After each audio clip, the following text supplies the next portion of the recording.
We're here. This is amazing. I'm really happy. This is the start of a brand new campaign, and if you guys are just tuning in, hello. My name is Steve Krause. I'm the creator of the World of Evandale, and we've been here on this channel now for a long time.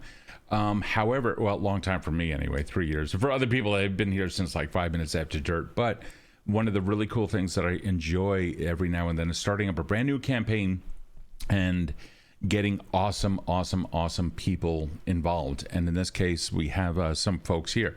Let's right out of the gate. Hi guys. It's good to see you again. Kev, let me get you over here. Let's see.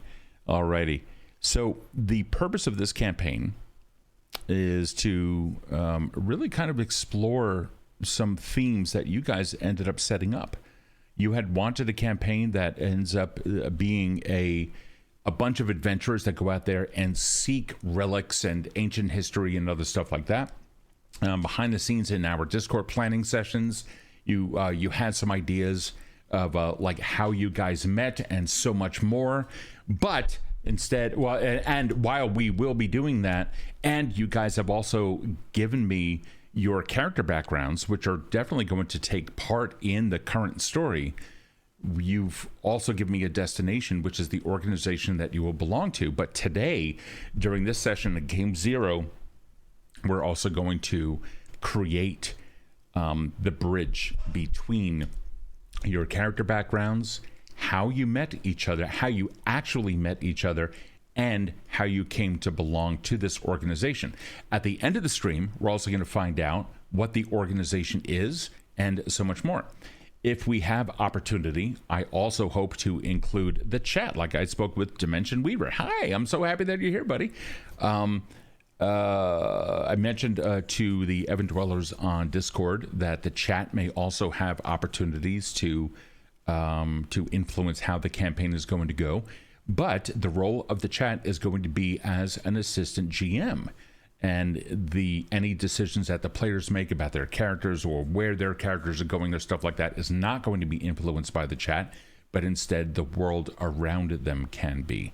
So I just want to put some things out there. So let's get started. First off, welcome back. My God, these frames are so narrow. I can only have my hands right here. I know. There's a Kevin, just a little bit of a Kevin over there. Where is he? He's over here now? Yeah, he's over here. Hey, what's up, Kev? Are you muted? There it is. There. I made the ultimate COVID mistake of having my microphone muted during a Zoom, but here I am. Yeah, I'm back. Yeah, awesome. Back, dude. I absolutely love playing with you. So who are you portraying? What do you know a little bit about them, and what can you tell us? Spicy Meatball, by the way, I apologize, I don't mean to cut you off, but Spicy Meatball was the first time chatter here on the channel. Ended up following us. ROFL was in with them earlier. And a whole bunch of people from their channel followed. One of the really cool things I like about Spicy Meatball's channel is that, or Spicy Meatball, if you follow them, it's anonymous. So it's really a safe place. So by all means, you guys love what it is that you're doing out there. Go give them a follow, please. So yes. Spicy is incredible people. Seriously, yeah, I watched the stream just for a little bit and it was like fucking awesome. So let's go through the character introductions. Kevin, I am so sorry for rudely interrupting you. Kevin, give me your name, give me the character's name, what they're about, give me one sentence, whatever you got.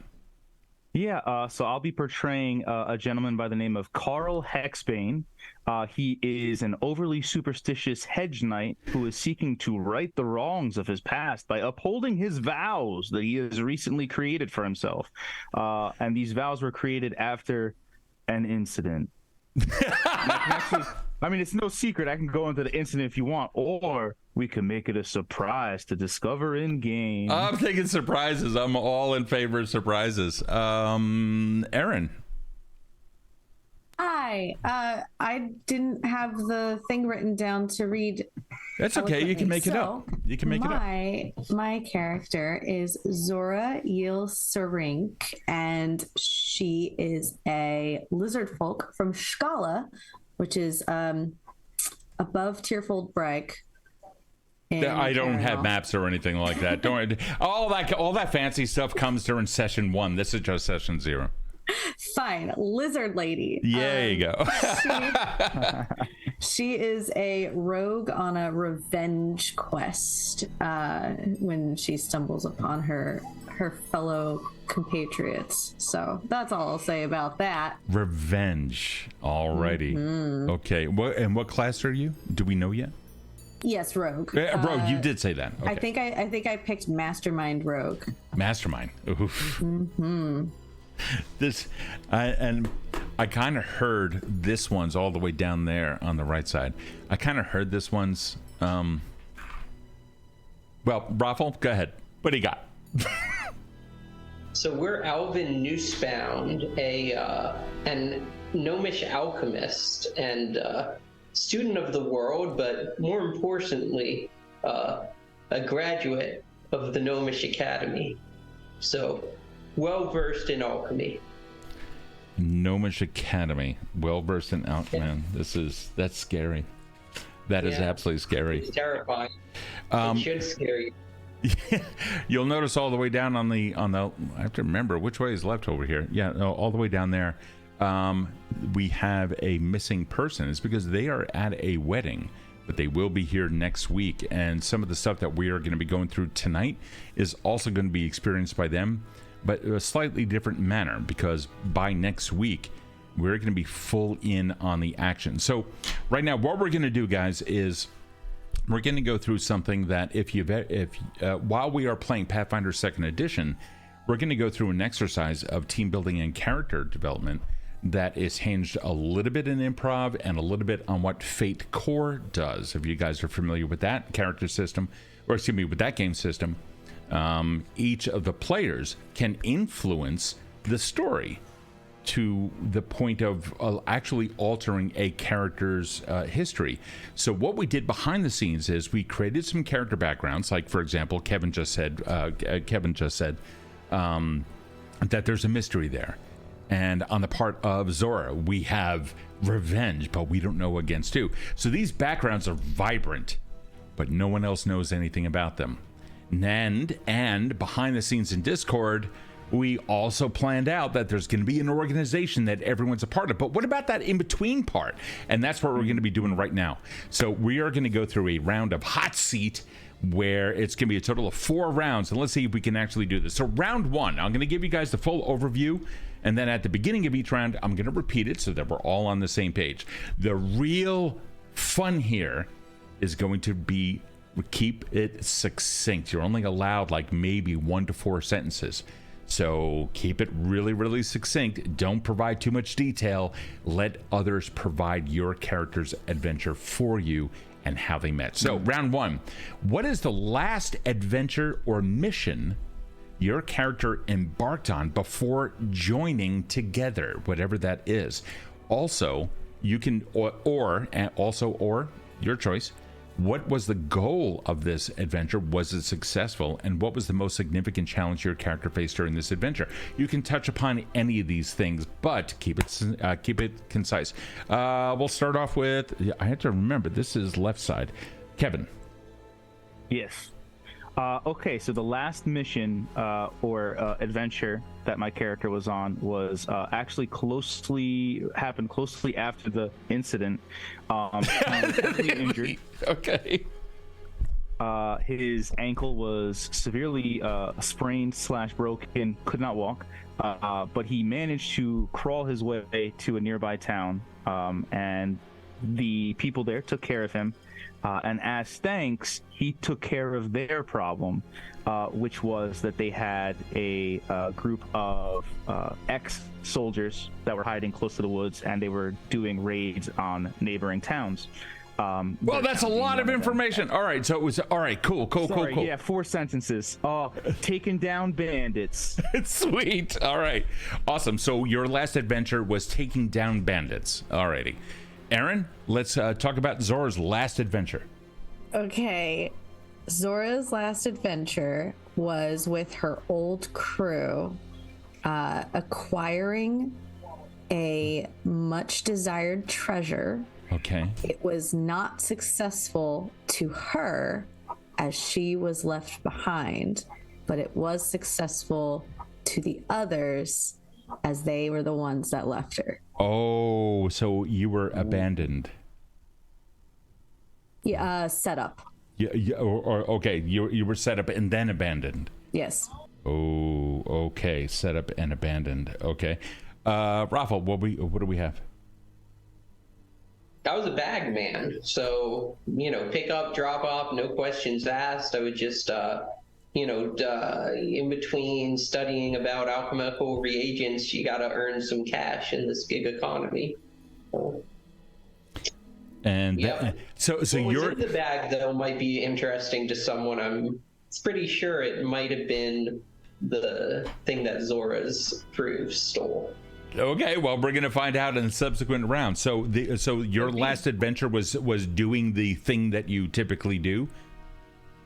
Yeah, I was just a bag man. I mean, in between jobs. I mean, you take it, you drop it off. Okay. Was there anything about this last gig that set it apart from the others? I kind of thought it smelled funny. I got a very sensitive sense of smell, and the bag itself was a little bit, it's a little bit stinky. Do you, by any chance, happen to know what that stinky stuff was? No, and that's what made it so strange, because as an alchemist, I'm used to a wide variety of strange smells. And did you look into it? I put my nose in it. I wouldn't say I looked into it. That's fair. All righty. So far we have Karl that was involved with bandits. We have Zora, who was, hold on, I gotta write this down. We have Zora, who was involved in acquiring treasure, was set up and abandoned.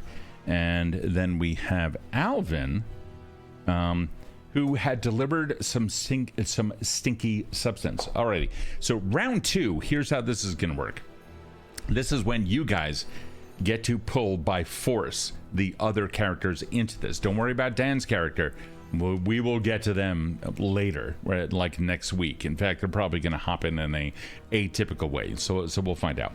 So this one, which of the other characters, this is round 2, we're gonna call this crossing paths, okay? Which of the other characters did your character encounter during their last adventure, and in what context? Or how did this encounter influence the outcome of your character's adventure? Did it hamper? Did it help? And what was your character's initial what was your character's initial impression of the other character? You don't have to touch on any of these things, but how did that other character influence you? Again, you don't have to touch on any specific point, but that'll give you an idea. We're going to go back to Kevin.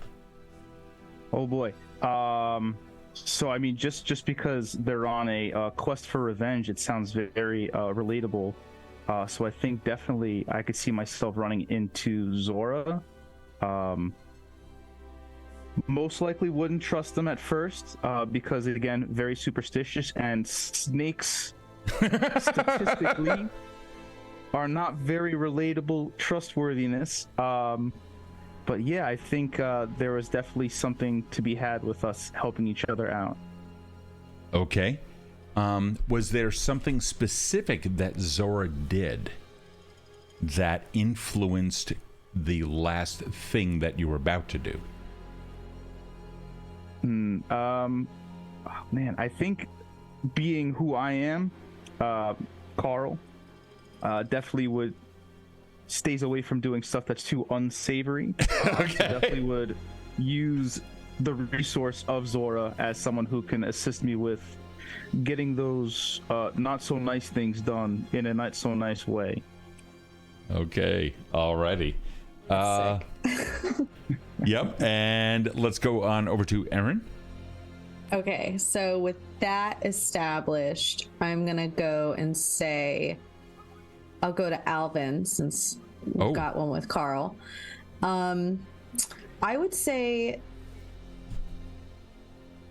I needed information about the whereabouts of my old crew, and Alvin was a good courier that was recommended to me. Okay. And Alvin? Well, I am a very good courier. I can't disagree with that. As a matter of professionalism, I always deliver the package, and on time. That's fair. Now, in the build-up of this adventure of how all the characters work together, did you meet any of the other two, aside from what Zora had said, where you went to Alvin? Zora, you got additional information about your old crew, or at least you went to Alvin to get additional information about your old crew. Alvin, did you happen to meet Karl? Did you meet Zora? Well, I did meet a member of our old crew, but it could just be that I've only met 2 lizard people in my life. I'm really not sure. But it wasn't you. I can tell them apart. It wasn't you. They had like some red markings up here, yeah. So but, I don't discuss business ever. So you don't know. You don't know if it was part of Zora's old crew. No, I'm going to make her pay me for the information. It's already amazing. Okay, yes. Well, we know who are chaotic evil, aren't we? Yeah. There are only 2 lizard people in the entire continent. All right. So right now, Alvin and Karl have yet to meet each other, which is fine. That's absolutely fine. Karl met Zora. Zora met Alvin. Now we go into round 3. So now we're going to expand on the further connections. Which other character did your character encounter during their adventures, and how did this meeting occur? Or how did this encounter impact your character's view of their mission or goals? And did this encounter change your character's approach to their adventure or missions in any way? We're going to go back over to Kevin. So just a quick question. So would this be like our meeting that we discussed and then just extending what happened during that? Is that it can be, yeah. It can it could be anything. You can even say stuff like, and then a week later I came across. Nice. Yeah, okay. I'd love to say that after, Zora and I had our little adventure, there would definitely be, as a traveling hedge knight, coming across a courier of gnomish descent, and we most likely being, in the middle of nowhere, because they're traveling and I'm traveling, we probably would have sat together at a campfire, shared food and drink as is customary for travelers to do if they're nice. Okay. And share stories of what we do and who we are. Okay. And round 3, Erin, I don't know if you heard it. Which other character did your character encounter during their adventures, and how did this meeting occur? So it would be Karl, right? Because it was Alvin, so it'd be Karl. I'm gonna say that the bandit situation was something that I had stumbled upon as I was looking for the old crew. Okay. And it seemed like they needed a little bit of help with them, and I was able to maybe slip through the tree line and take out a few. They might have seen a few rolling heads go towards the center of the town. No real identity of the killer of these bandits. Oh, okay. Until Karl and I ran into each other, and I disclosed that it was in fact me. Okay, already. And ROFL? Well, I remember this hedge knight, we had I had a nice little campfire, and you shared dinner.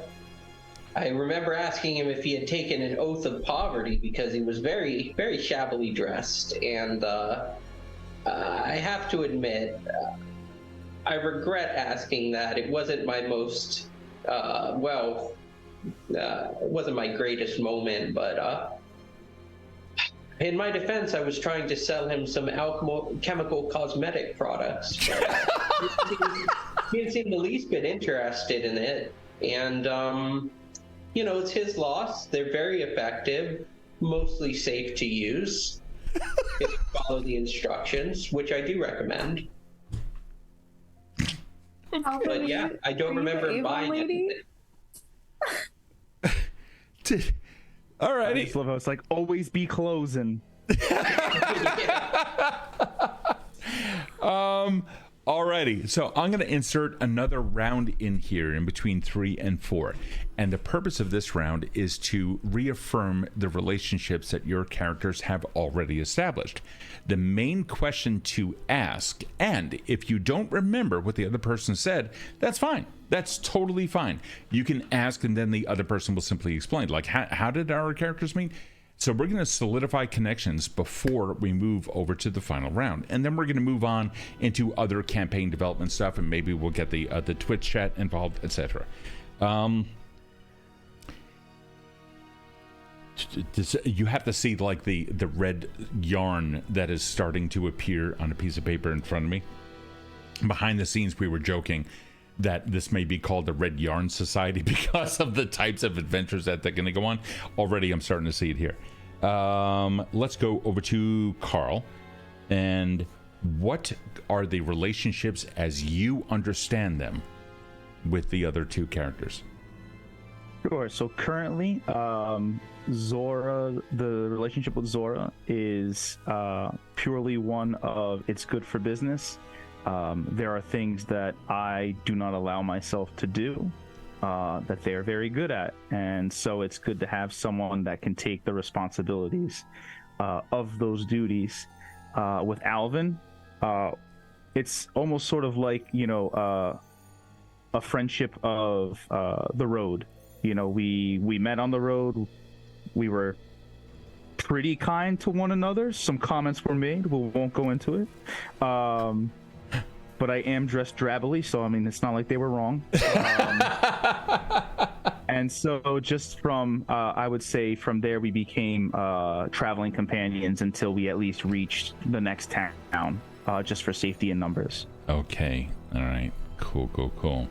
And Erin, what is your understanding of Zora's relationship with the other characters? I'll be the one to ask a question because I was getting the blanket for Bronson while Kevin was talking. Yeah, no. The baby needs it. Last time, or the last round, how did you and I meet? Besides the bandit bandits? thing. Yeah, what was yours? Oh, the other one was me and Alvin actually met on a path, a road going to a town, and we shared a campfire together. Okay. So the last thing that you and I did was the taking down some bandits. Perfect.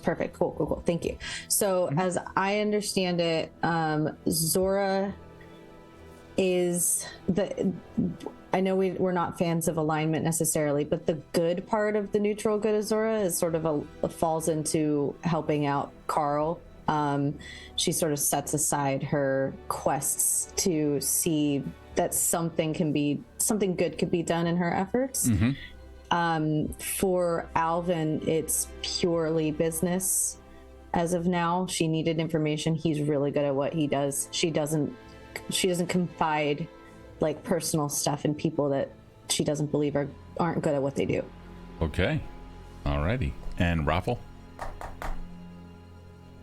I'll admit I do have a bit of a reputation for procuring information, illegal goods, but more than ever, I'm trying to portray myself in the manner to which I am most educated, which is the manufacture of alchemical reagents, and of course devices that run off of alchemy.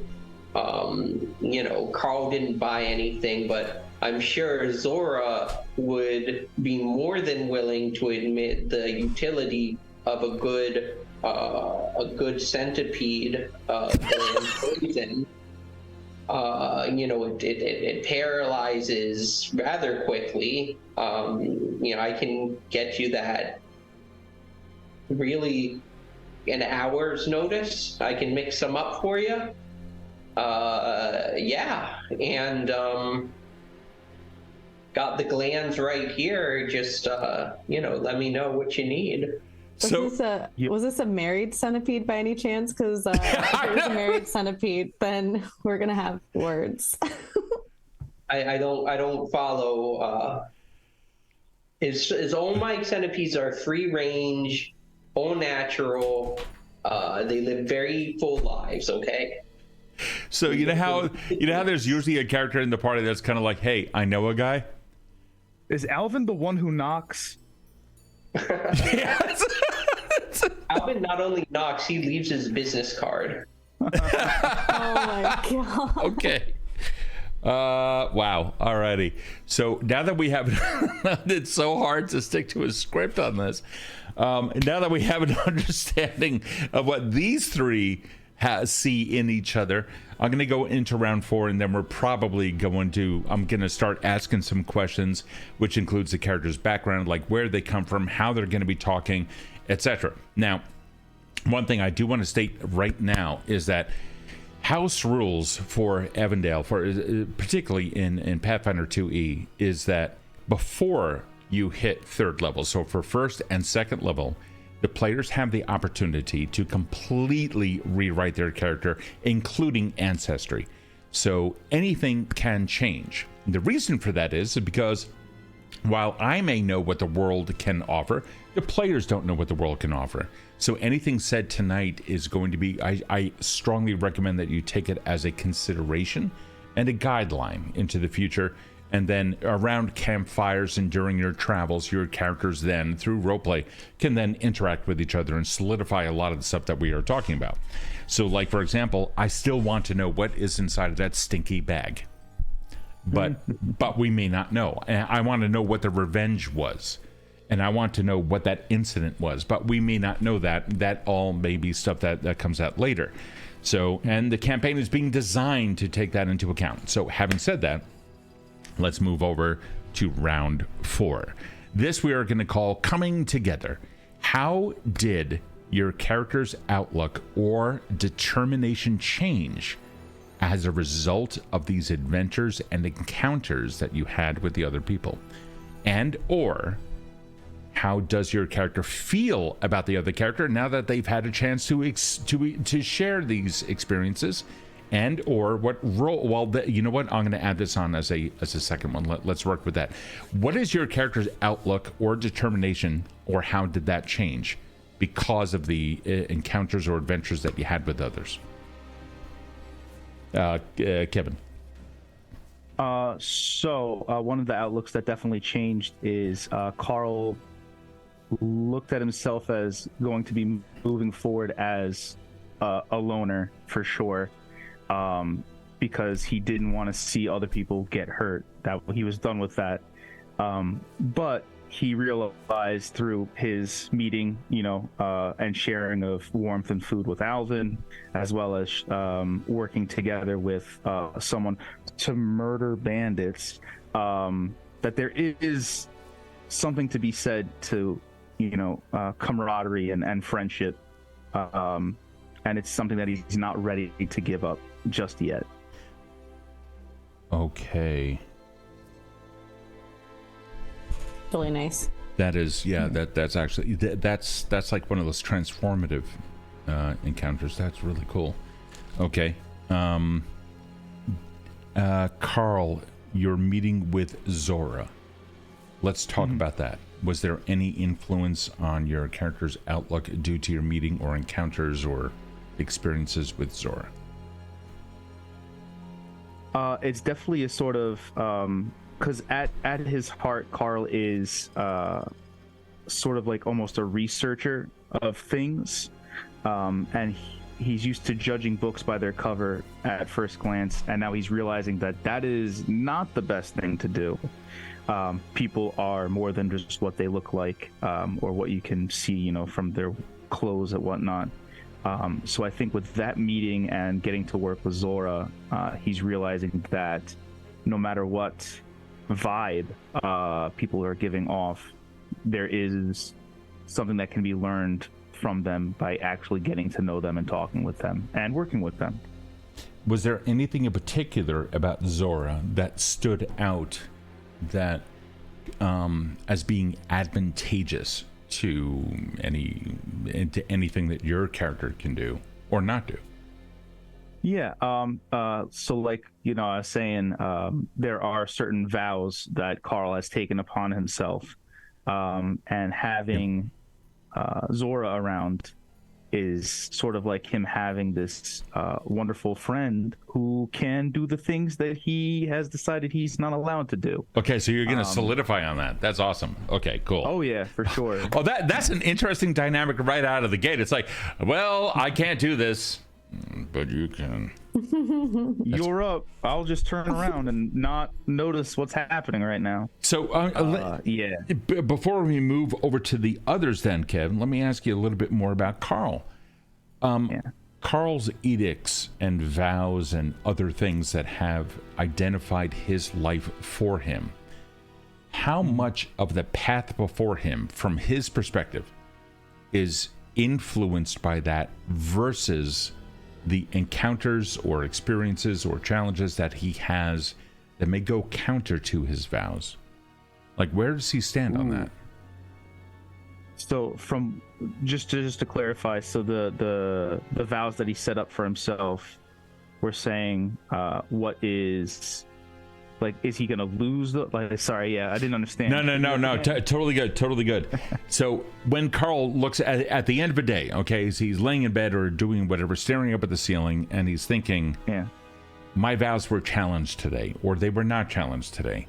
Does the inclusion of these other characters challenge his sense of does it challenge his vows? What purpose do the vows have in his life?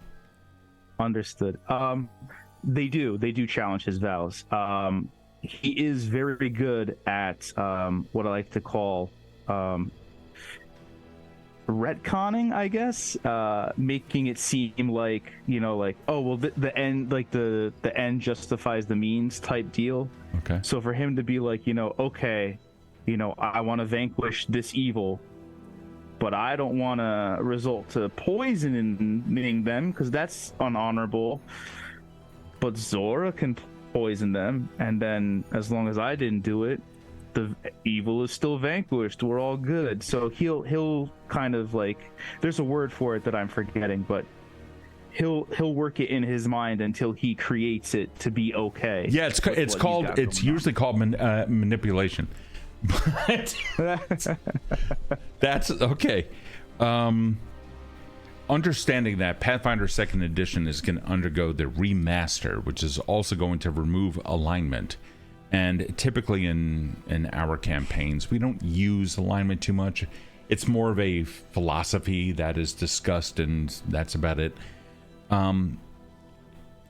Justify. There you go. The chat had the word I was looking for. Justify. There you go. A lot.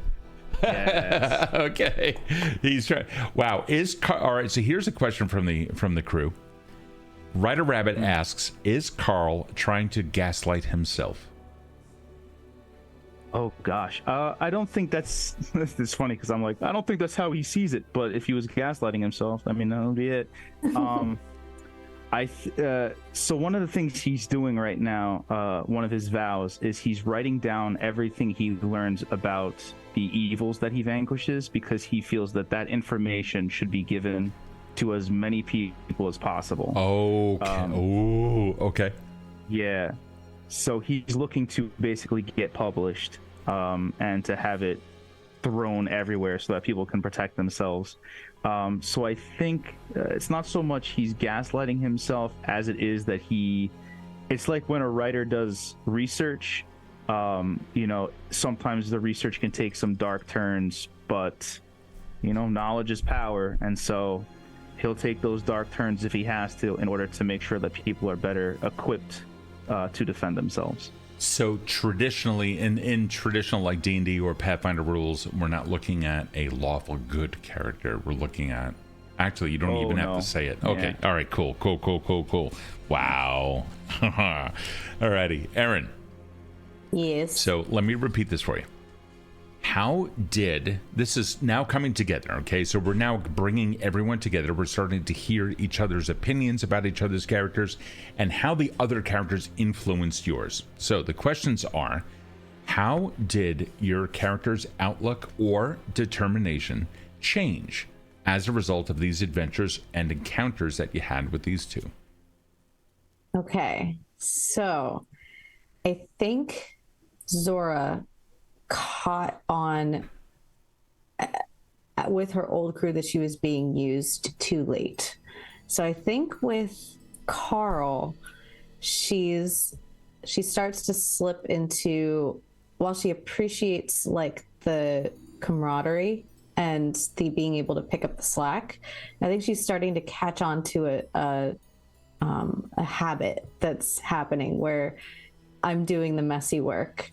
And I don't think I think that's going to cause her to not distrust him, but only rely on herself in a way where it's to the point of ignoring Karl's requests. No, she'll still do it. I think she's sort of like resigned herself that people are going to use people.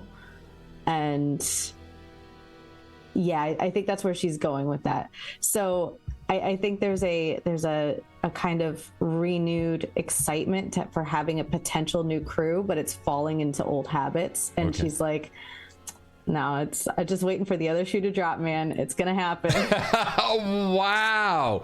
Oh, okay. And yeah, and to on that with Alvin, it's a pleasant surprise because they don't ask questions. Like they just do business and there's nothing further. And it's she can rely more on that. So it's a little too intimate with Karl in that she's worried she's gonna get like fucked again. And that's a carryover from her crew, it seems. Yes. Okay. Yeah, that is a I've been burned and I will do the job. Okay. But I will know that I could be burned again. So, okay, when it comes down to Alvin, now you said that Alvin doesn't ask questions. Alvin just conducts business. Alvin doesn't, do. Oh, hold on. We're gonna. You know what? Let me give Erin time with the sun. I'm gonna turn over to Alvin. So, Alvin. Yes. You are currently being perceived as the impartial, don't really give a fuck, I'm just here to do a job. I have a single question for you. Can you let us in to Alvin's mind just a little bit? Give us a little sneak peek. When I offered those cosmetics to Karl, I saw his eyes go wider, as if he recognized a taboo, a witchcraft, something unsavory. And when I asked for payment from Zora, it wasn't in the form of gold, it was in the form of reagents. I wanted a bit of her skin, a scale, to test it. I wanted to test it. We're underneath this salesman's veneer is a researcher as well. Hi, can you give me a part of your body, please? I wanted to see if it reacted to acids. Look. Fucking Mangala over here. The shock in her eyes before she realized a deal's a deal, it's just a transaction. I saw how uncivilized all these people really are. They don't understand a gosh darn thing that it is that I do. As far as they're concerned, this is magic of the highest order. For me, it's measurements, formulas, rigor. Alchemy is science. I'm surrounded by the darkest of dark ages thinking. Is Alvin a sociopath?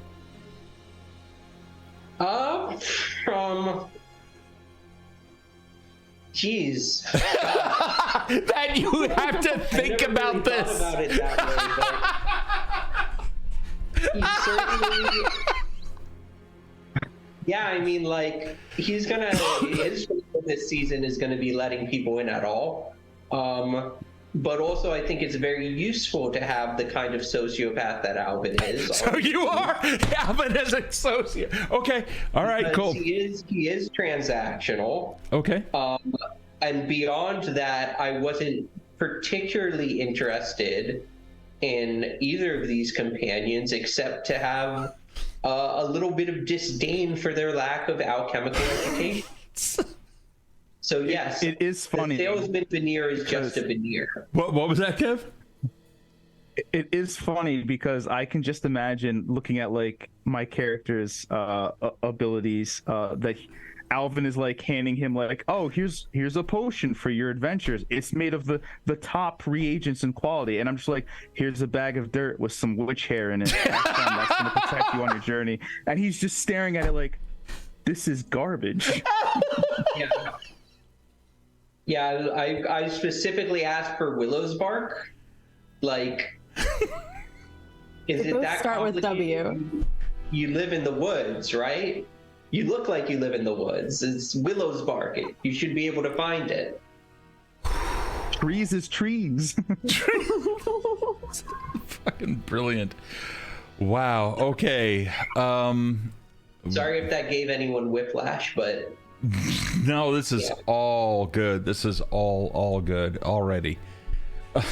So now I'm also beginning to understand what kind of game this is going to be, and we're not looking at as the last echoes of your shared stories fade. We're not looking at something like that. We're looking at so y'all were screaming at each other from across the campfire while the other person was ignoring. This is now I'm going to ask the players. So never mind what the characters are. Okay, so players, you now have a table of fellow gamers. We kind of have an idea as to what kind of characters that they are going to portray. What is a challenge you are willing to let us in on that you believe your character is going to face that maybe even your character doesn't yet know about?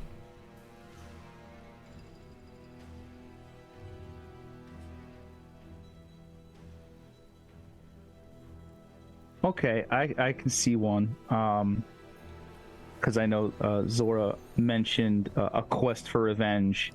There is also a sort of similar quest that Karl is on, and that might conflict when we decide, like, what are we taking care of first if it comes to that? You know, like, what are we getting done? And is it going to be too late to go after the other person if we decide to go this way? So I can definitely see some arguments of, like, you know, this is really important to me, we got to do this, and then there could be like some arguments there. So I can see that being a thing. Okay. Yeah, that's a good one. I would say so, and I think the way that the table is, it'll be really easy to roleplay without feeling like we're overstepping on people's toes. And of course, things are going to change once Woodsy down at the end joins in. So we'll see what happens there. ROFL, any thoughts on the current table and how your character is going to work with them? I mean, Alvin has two main motivations, and one of them is going to absolutely be the search for new exotic materials and methods of refinement. And the other is going to be staying alive. So basically, I expect Alvin to interact with both everyone at the table, sort of transactionally, to try and get to those ends. But what I don't see happening, and what will be the sort of the arc of change that I imagine might happen unexpectedly, is that bits of Alvin's backstory will be revealed, and this sort of hardened image of a sociopath will sort of be tempered with actual life events and the occasional human connection. Okay. Now going to move on to another round. So we are now going to change focus a little bit. Our main purpose is to head towards complete membership in a particular organization. Now, as we discussed behind the scenes, you guys wanted a game that is essentially relic hunters, investigators of Evandale's ancient past, gathering ancient relics and artifacts strictly for the purposes of for the purposes of keeping it out of the hands of the bad people, learning a little bit more about it. Some of you have expressed the gaining of personal power. Not going into who anybody is here, but I do want to throw that intrigue out there. And a couple of other minutiae that tie into these other two. So with that, there is a society that is a little bit further northeast. Now, in prior campaigns, Kevin, you've been a part of several of the campaigns here on this channel. In the prior campaigns, everything pretty much all took place in Erenal center and kind of midland stuff. So you have Mutfia, you have Kultrek, you have other things like that. The majority of these adventures, or at least where it starts off, is going to be in unfamiliar territory up to the northeast. Those of you that watch the Monday stream may recognize this particular area. Where we are going to be starting off in is in Drethnak. This is a country which is bordered heavily by the ocean and is accessible by land easily. There are port cities and more. Within is a particular society. It has the bland name of the Vanguard Society, and the entire purpose of it is to collect these types of relics. They do so in the name of education. They do so to keep it out of the hands of evil people. But the ultimate purpose of the society is to perform some research and provide these findings to the public. Nothing is hidden. They just want to make sure that the bad shit is kept safe. They do invite scholars from everywhere to come and take a look at their stuff. However, Drethnak is also in a, shall we say, a period of transition. There is currently a lord who is a lord regent, if you will, holding the reins of the government, a fairly decent kind of guy, holding the reins of the government until a queen, the queen, comes of age. She's young. She's only about 8 years old, 9 years old or so. And she has let her mind be known. Her mother, before they passed away, had an idea of where this can go. Drethnak would no longer be the kingdom of Drethnak, but instead become something else, a meritocracy. People who were able to contribute to society for the betterment of society, even outside of Drethnak's borders.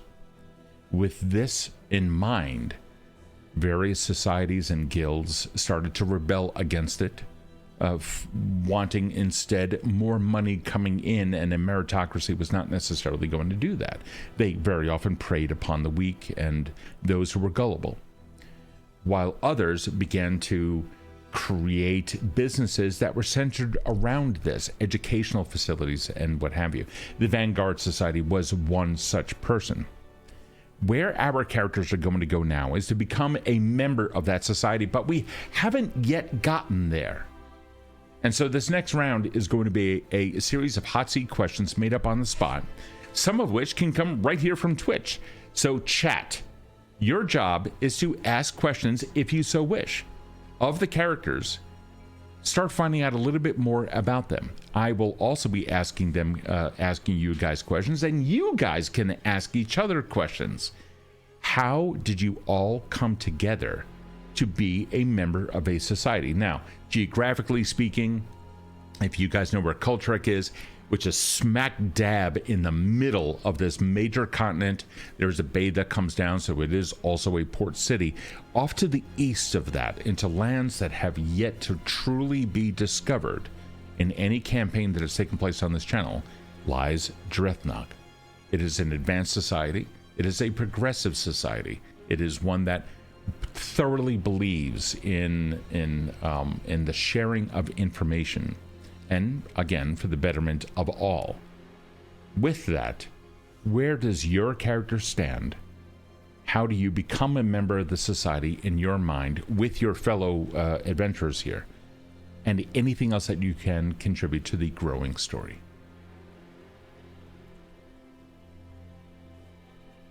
Well, for me, it would definitely start with being seen about town, going to the places where the intellectuals are, letting them know that I have extensive knowledge of alchemy, which I learned actually in Koltrek. It's funny you should mention.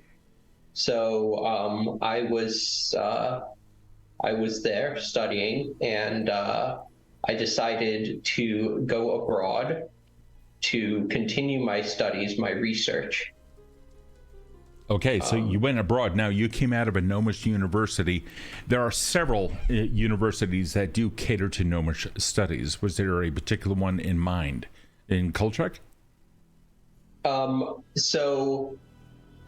was the way I imagine it, and you can. This is, of course, your world. No. Hold up, stop. I'm going to stop this shit right now. I created something when I was bored. Mm-hmm. The world that you guys are in right now is the one being created by you. So there is, for sake of standardization and adjudication, I might get involved. But no, you guys are going to create your own adventure. Okay, so then I was studying and practicing alchemy in Koltrek, postgraduate. So awesome. Yeah. So was I at a university there? No. Was I reporting my findings and keeping up on continuing education as best I could? Yes. Then I will now supply you with this info. Koltrek is both a city and a country, same name. Koltrek itself had started off as a fishing village many years ago at the beginning of the Third Age. We are now in the Fourth Age. The typical theme that we run into during the Fourth Age is one of dark fantasy and oppressive forces and fighting against that. But beside all of that, Koltrek is now a well-established city, having been around for several centuries. As such, by the way, the year is 944. This may not mean anything to anybody, but FYI, 944. Koltrek is a city that is massive. The country itself is huge. And while the vast majority of the country is wild lands and immense forests and beautiful agricultural, just fertility everywhere, 1.75 million people live in the city. There is not a single town or village that exists outside of the city that is more than 2,000 people. The city itself is ruled over by an emperor who has given leave to the equivalent of a prime minister. Every single prime minister has a term limit, and each prime minister can bring a different religion into it, essentially turning the city into a theocracy. It is no wonder that there are universities with 1.75 million people inside of a single city. It's a massive city. Sprawling markets outside of it as well.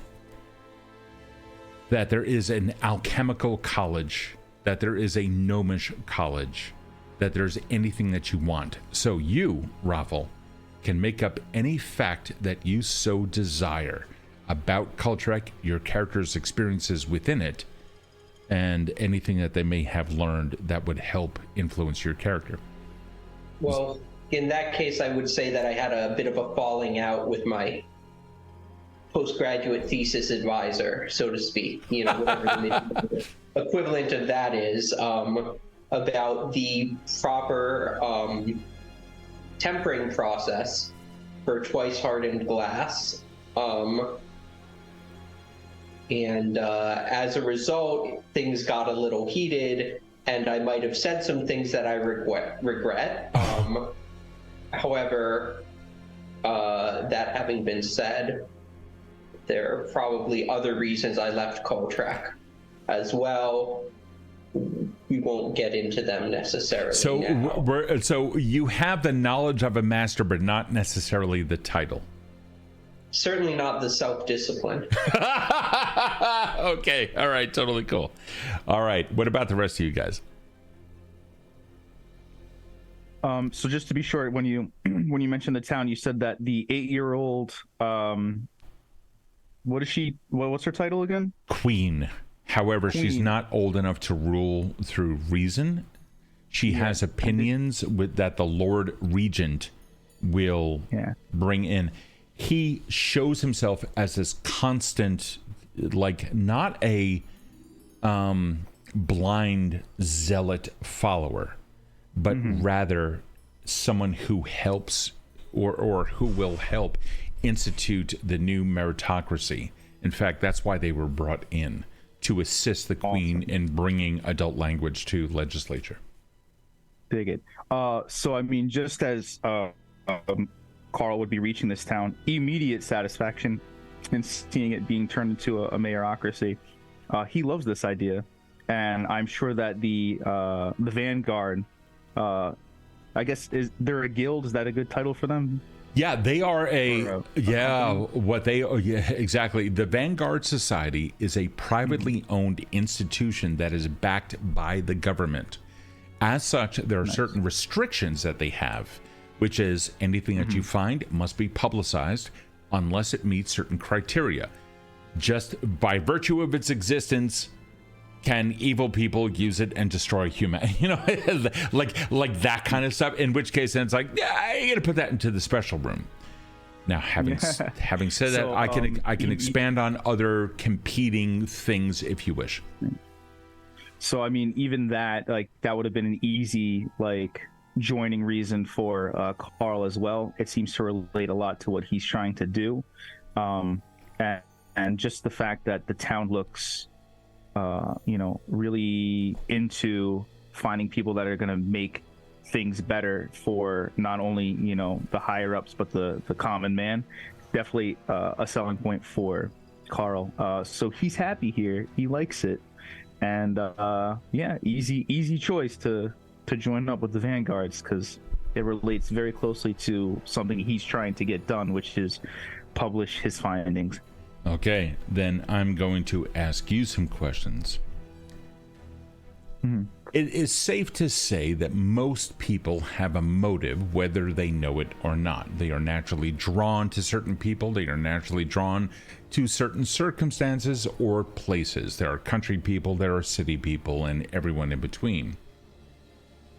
Where does Karl come from? And if you don't wish to share that, then tell us how where he came from influenced him and why he would want to go to Drethnok. Sure. So he is originally from a small town village, I guess, in Mutvia. Mutvia. Wow. Okay. Mutvia. Yeah. It was a little village on a hill, mostly just animal rearing and agriculture. But the neighboring little villages and hamlets were all under the protection of Mortstone Castle. Whoa. Hold up. I got to write that down. Give it to me again. Mortstone Castle. M-O-R-T Stone? Mortstone. Perfect. Mortstone Castle. Okay. And due to so they have their nobles and their knights that protect over the lands, etc. But due to the luck of the peasantry, the illnesses that would spread around, and the amount of missing people, rumors would spread that these nobles were of some sort of evil deity. In which case, I mean, this is why he doesn't really trust cities too much, which is why he would be happy to hear that, you know, this city going from, you know, having a queen to a mayor and giving the people more of a say in what's being done is very nice for him, to see the common man getting a say and all of that. So it's a huge contrast. Oh, yeah. Okay, that's sweet. So in case you guys don't know about Mutvia, you can ask. I'm not going to get into details that are outside of the scope of the campaign without unsolicited. So if you guys want to know more about any of the origin places, I can get into that. That is the purpose of tonight, to resolve all that. I'm taking notes. This is really cool. Okay. Karl, how did you first hear about the Vanguard Society? I probably in my travels from, you know, village to village, seeing where I can help out and, you know, rumors of things that I can add to my book. More than likely, I would have came across somebody who is a member. Okay. Yep. And probably would have informed me as to like, oh, well, you know, if this is what you're doing, this is where you should go because you would be welcome with open arms. So it probably became, you know, a pit stop that he would have added to his to-do list to be like, sounds great. Let's definitely make sure we stop by there and get involved. Okay. All right. Totally cool. Let us turn over to Zora. Yes, I got it. Oh, well, all right. Go ahead. What do you got? Okay, so Zora would have accompanied Karl because I think going solo, she would get stir crazy and impatient. So he kind of brings a sense of balance. So they would have stumbled up to Drethnach. Drethnach? Yeah. Yeah. Drethnach. Beautiful. Would have like found their way up there, and having heard the stories of the Vanguard Society through him as they traveled, she would have found a flyer or some kind of pamphlet was given to her that had that information, and then received information that her old crew was also joining up. With whoa, who the old crew was joining up where? With the Vanguard Society. Okay. In their own little faction. So, as Karl has so many times put the dirty work onto Zora, she, without like disclosing why or anything like that, she would say, you know what? Let's join. Not disclosing that her motives for joining were to get closer to her target. So you have an ulterior motive, and that has remained consistent all throughout this. Okay. Yeah, but I don't think it takes precedent. I think what Karl has taught her is that patience is a virtue. So when the time comes, and the time came when she realized where they were. So I think she's sort of balanced in that. Karl and Zora, how long have you two known each other? There is no limit. When was the bandit stuff? I would say that would have been at least, at most, a month. So I'd say we'd be together for a month or 3 weeks, somewhere between that. Yeah. Zora? That's a good amount of time. Yeah. About that long. Okay. Alvin and Karl, how long have you two known each other?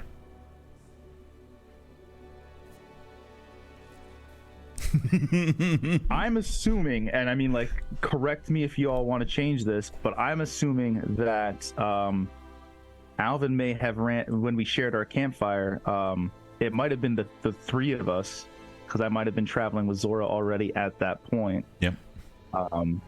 Alvin, how do you feel about that? I think it was 4 nights ago exactly. 4 nights? That's it? Or did you say exactly. A fortnight? No. Well, it could be a fortnight as well. you need to. Sometimes when you're huffing reagents, the time just goes. All right, so we're gonna go with Karl, okay, because he's living in a haze. Okay, that's cool. Karl, what's the time frame, please? I'm assuming 1 to 2 weeks, give or take, that we've been traveling as a safety in numbers partnership. Sure, absolutely. And you were with Zora during that time? For sure. Mm-hmm. Okay, so Zora, you've known Alvin for about 2 weeks or so. No, I've known Alvin longer. I think I've worked with Alvin once or twice as a reputable part of my network of get shit done people. So I think it was just happy circumstances that he was the one that ended up at the fire. And if I think I was the one that was like, oh, I know you. Yeah, you can join us. He's cool. Okay. All right. Cool. So, all right. Wow, that's so good. Okay. Alrighty. At one point or another, everyone decided that they were going to join the society. Now, we already heard from Karl. Okay. Zora, when did the society, the Vanguard Society, all the way out east in Dreadnought, appeal to you? Why did you decide to join? Was that just part of your adventure with Karl and he talked you into it, or? I think that Karl's stories of like meeting people who are in the society was like it used to be like a pipe dream for her. I think she's always sought the comfort of like seekers in a camaraderie, like a squad. But so I think she kind of like fed into that fantasy of like, oh, maybe that could be me one day. But I think what really sealed the deal was when she heard through probably Alvin, through information curried by him, that her old crew was joining them too. And she was like, okay, now I know I definitely need to be in this. Fantastic. Okay. And Alvin, Yes. aside from shipping yourself out as a, hey, I'm an alchemist and here's my resume, was there, which I'm sure Alvin would have done with multiple guilds, organizations, companies, and what have you, is there something in particular that made him go with the society, or was it just because they were the first ones to pick him? Yeah, so I went to a help wanted board in the city, and it says Indeed. Flyer, and you can't be a courier forever, especially with a degree in alchemy. You only make connections so fast, and because of my mercurial nature, I am now. Why not? Why not Vanguard Society? So it's really it's opportunistic. So it is opportunistic, but also I have kept an ear to the pavement. I do know that there is a chance to study some pretty powerful arcane magics that may or may not be alchemical in nature. We haven't tested them yet. We don't know. So it's a good way to acquire research, is to go out into the field. It's one of the things you can't get from the university towers. Yeah, absolutely. Even modern day archaeologists, the vast amount of time that they spend is in front of desks.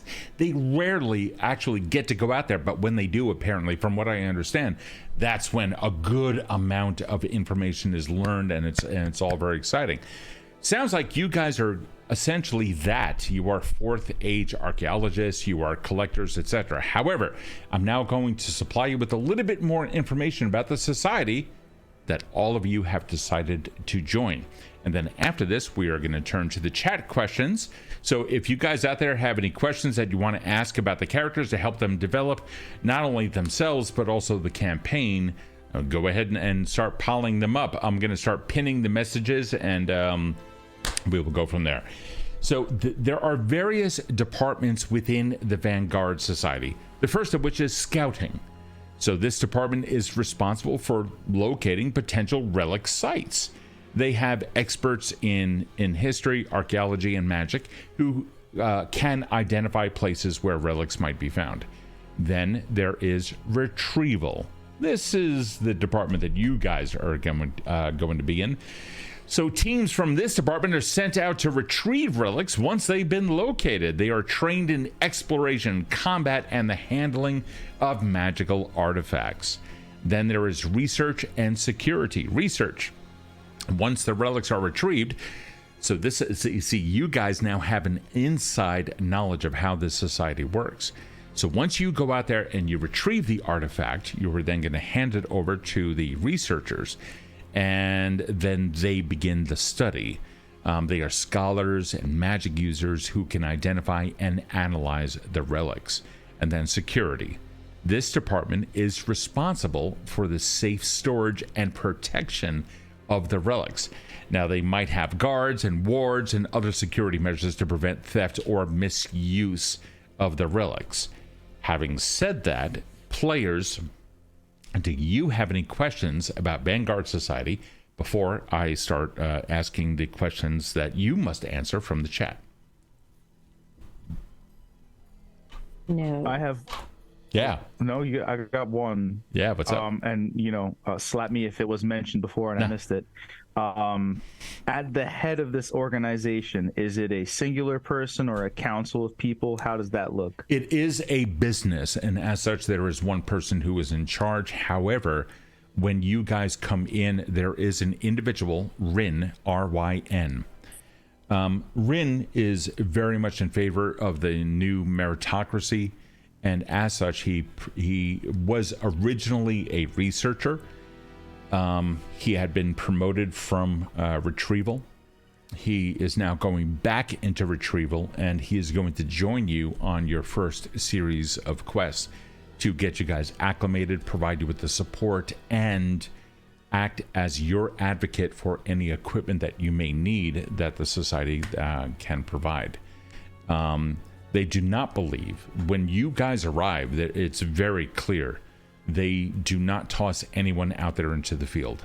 They are well equipped. They are well financed, because the new government coming into Dretnak is more about education, etc. So it's a utopian society in my mind. So they're just throwing money at all the good stuff. You will be equipped with certain magic items that will assist in the discovery, procural, and removal of artifacts and relics and other stuff. Speaking of culturally, there is something about Dretnak. Ryn, R-Y-N, again, while that may be his name, he is actually referred to as Rinthar. And the reason for that is that the suffix Thar means mentor. And so others in a more professional setting would call him Rinthar, while you guys can just call him Ryn in informal circumstances. That's a unique little thing about Dretnak. Any other questions about the society before I turn over to the chat? All right, cool. So, asked a little while ago, what is the character's personal interest in the relics and history of the world? This is asked by Dimension Weaver. I can answer. So Zora grew up in a very faith-based community, and sort of like dabbling in history, and like that reality is not something that was embraced, but it was something she was very curious about. So her treasure hunting career was launched from wanting to get out there and see what was really, like, what's the real truth of Erinal, and she could find that in tangible objects. So that's her motive. Okay. And I'm sorry to check in. The question was, do they have any interest in the... What is the character's... right? Yeah, what is the character's personal interest in the relics and history of the world? Cool. History of the world. as far as the history of the world goes, if it can help him find out where to go to do his research, that would be Karl's interest in the history. As for the artifacts, he sees them as a few things. He sees them as either weapons to be used for good or evil, in which case they need to be put in the right hands or destroyed, or things that can make people's lives either harder or better, in which case, again, they either need to be put in the right hands or destroyed. That's his goal, is to learn about them, collect them, and make sure that, you know, the good ones are put to good use, and the bad ones are, if not locked away behind, you know, something nobody can get to, melted down for a statue or something. Okay. All right. Cool. ROFL. Any historian worth their salt knows that what we know is the tip of the iceberg, and there's so much underneath the surface, so much culture, history, and technology that is constantly being lost to the passage of time.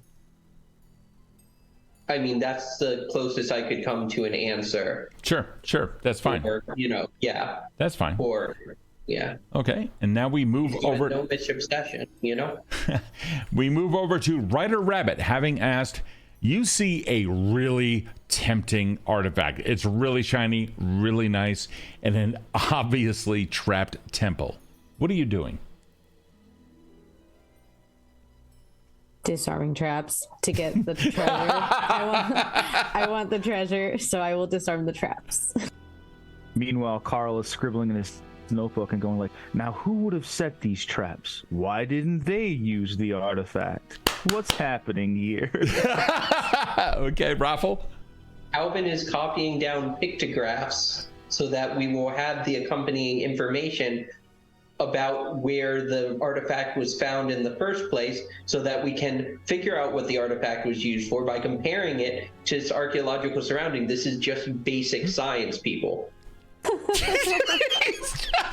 He's a fucking Karen. He's a scientist. Gonna be sick of our shit real quick. Meanwhile, Zora's playing Twister on the ground with like these like spiky pads and stuff. I'm just imagining like Zora like is like picking the lock to a door and like having a lot of trouble, and Alvin's like, have you tried checking if it's unlocked? And you're just like, no.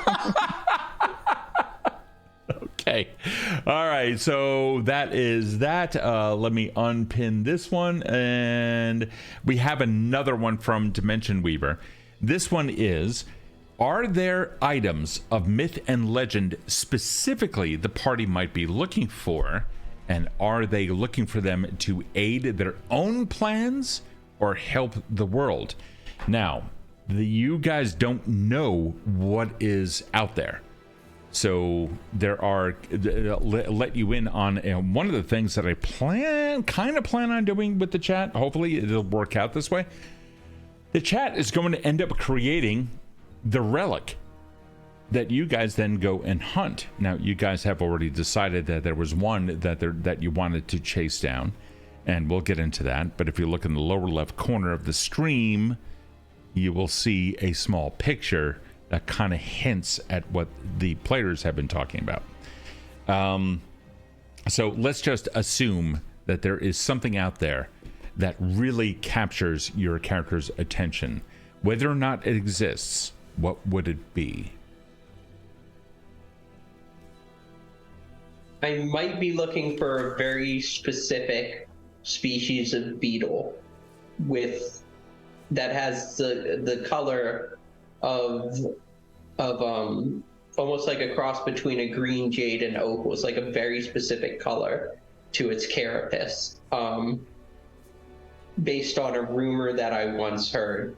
But again, there are like 20 or 30 of these at any given time in Alvin's mind, because there are so many things that are important to him in terms of research.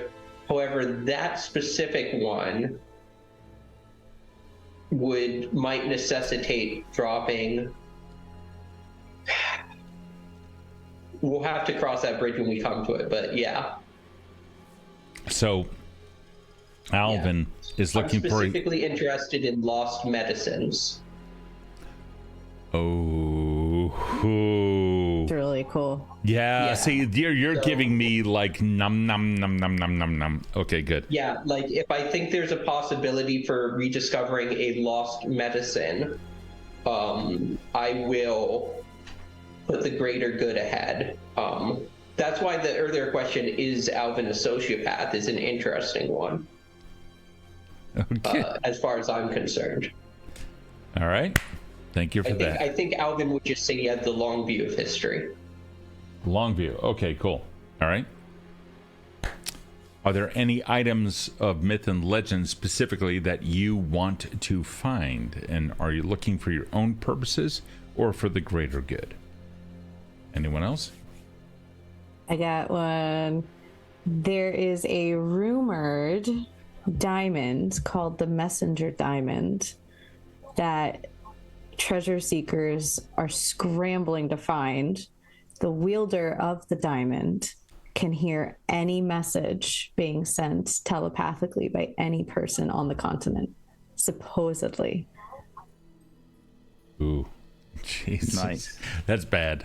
That's, every government in the world wants that. Okay. Yeah. It may not exist, but So it may be a rumor. Okay. What's up? I like this rumor stuff. I'm gonna use it.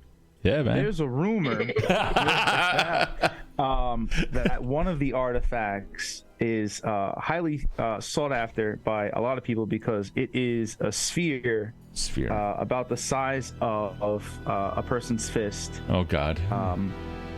completely made of gold. Ooh.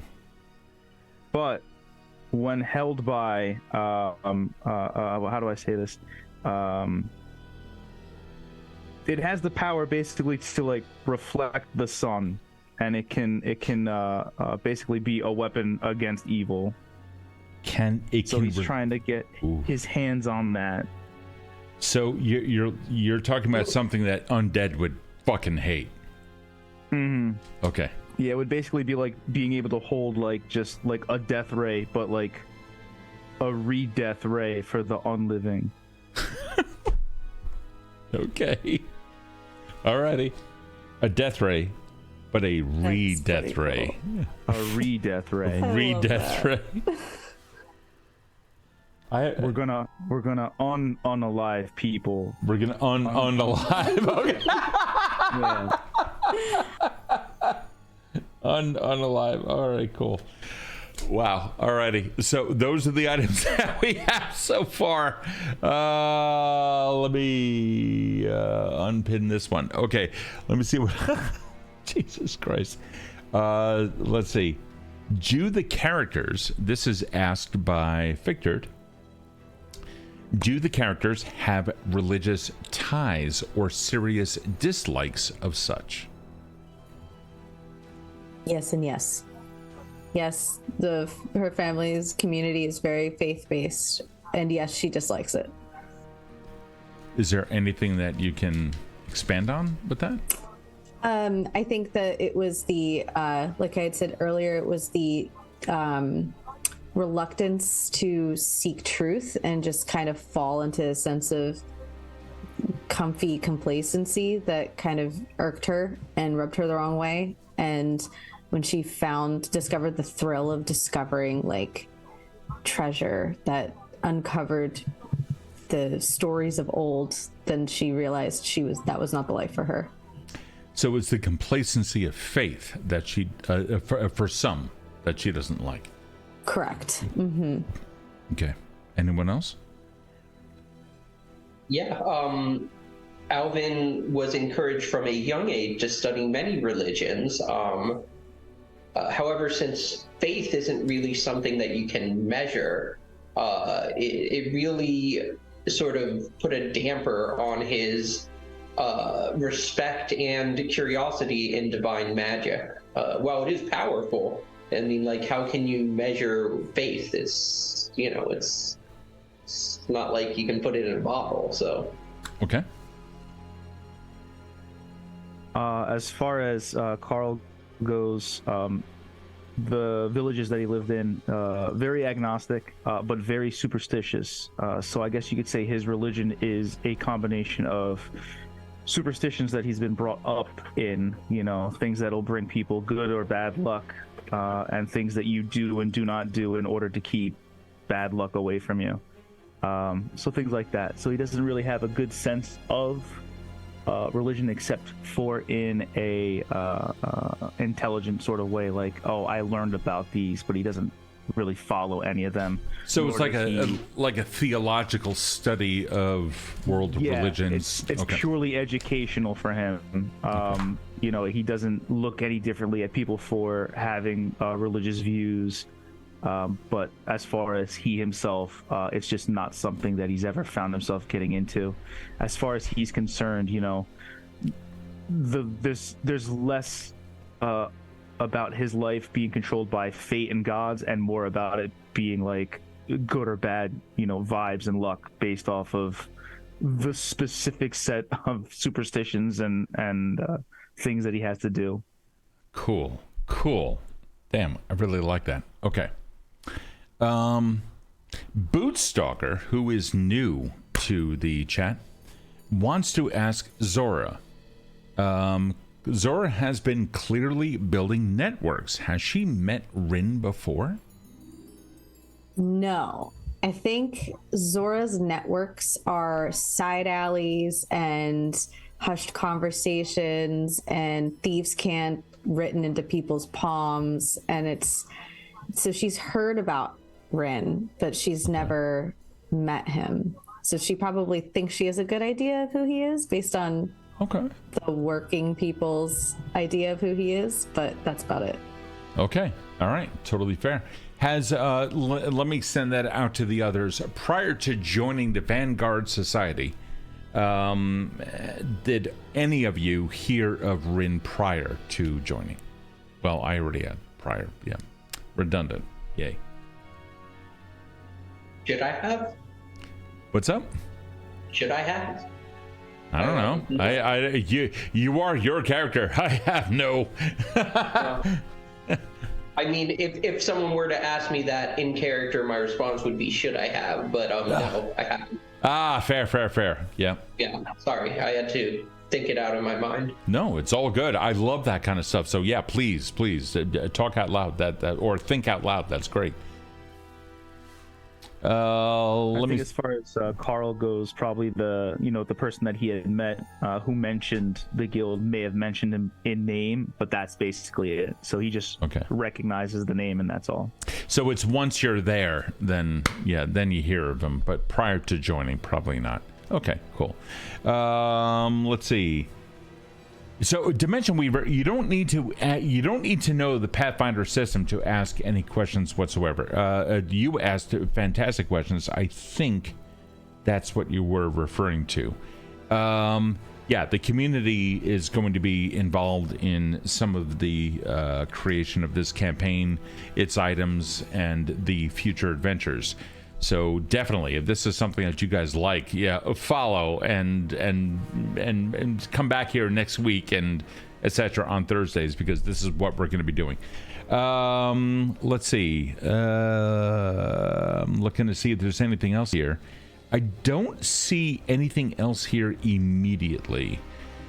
So I'm now going to bring you into the society itself.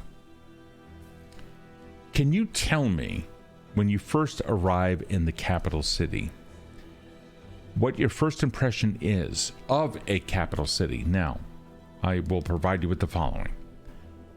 The capital is not big. We're looking at a fairly remote, but it's a condensed version of a city.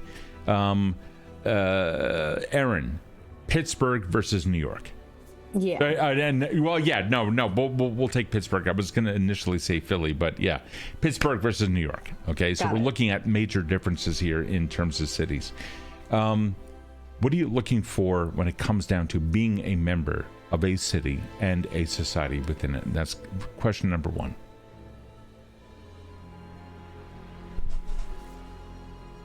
Nooks and crannies.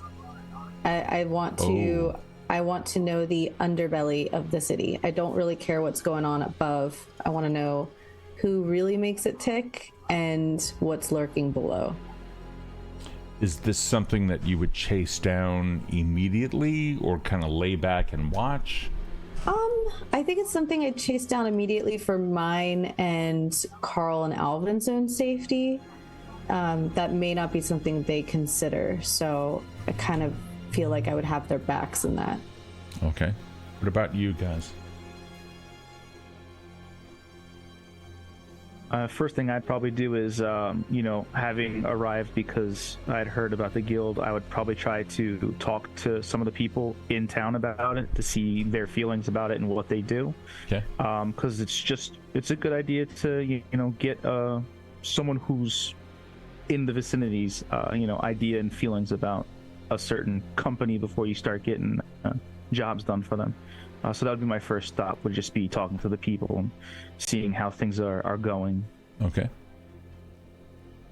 ROFL, you come from your character Alvin comes from the city of Kultrek. It is fact, on the continent of Frenell, Kultrek is by far the largest. The capital of Ivory on the other side of the continent comes close, but it's a little bit less than 1 million people. You have 1.75, almost double. Coming to a smaller city, what is that going to be like for you?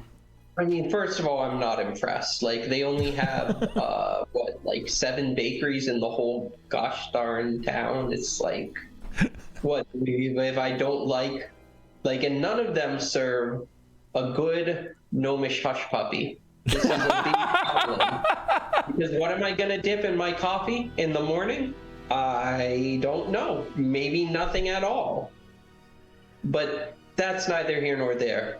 The most appalling part, I would say, about this is how close they build the houses together. Even in Kultrek, where land was at such a premium, I mean, they had decent, just room for proper sewage. And I mean, I'm worried that this place, if it gets a large influx of people, is going to be ripe for a plague. And if you take a step back, it's not an unfounded concern, this is a growing city. Goodness, how do these people live like this? So the name of the capital is Bregan, Bregan, FYI. And ROFL, by your own words, there is a possibility of an infrastructure problem, particularly sewage and health.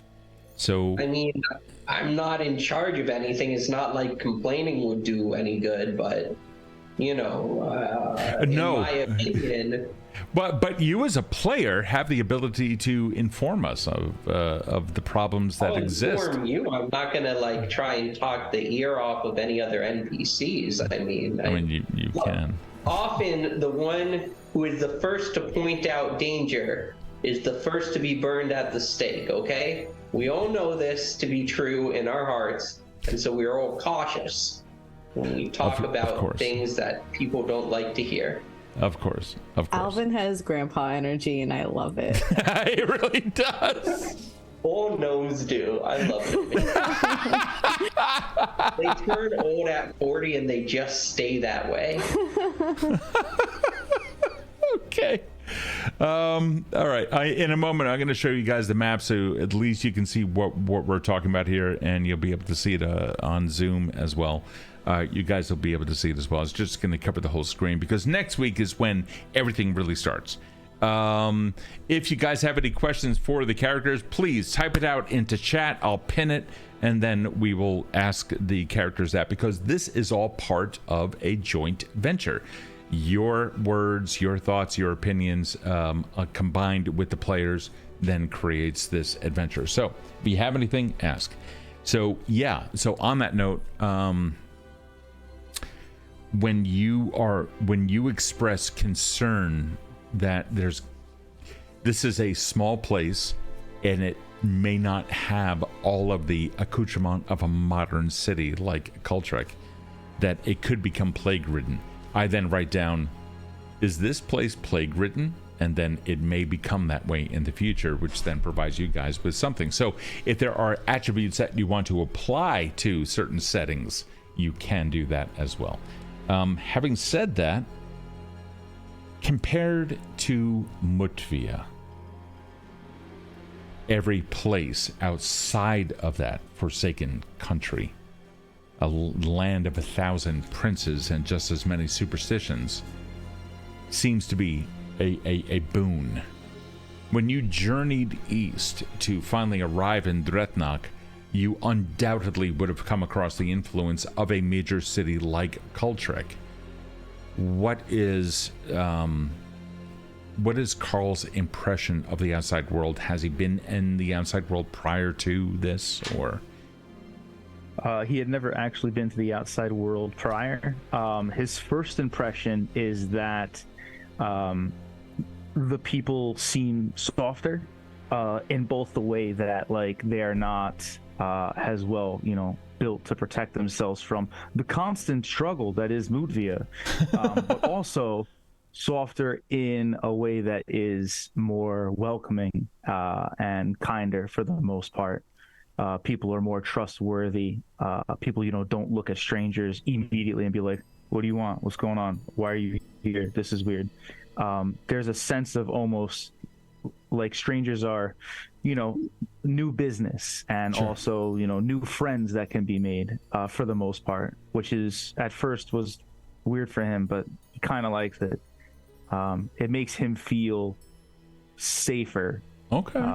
Being further away from Mutvia, but there's always that fear that will Mutvia spread? Is it something that's going to follow him? Oh, no shit. Okay.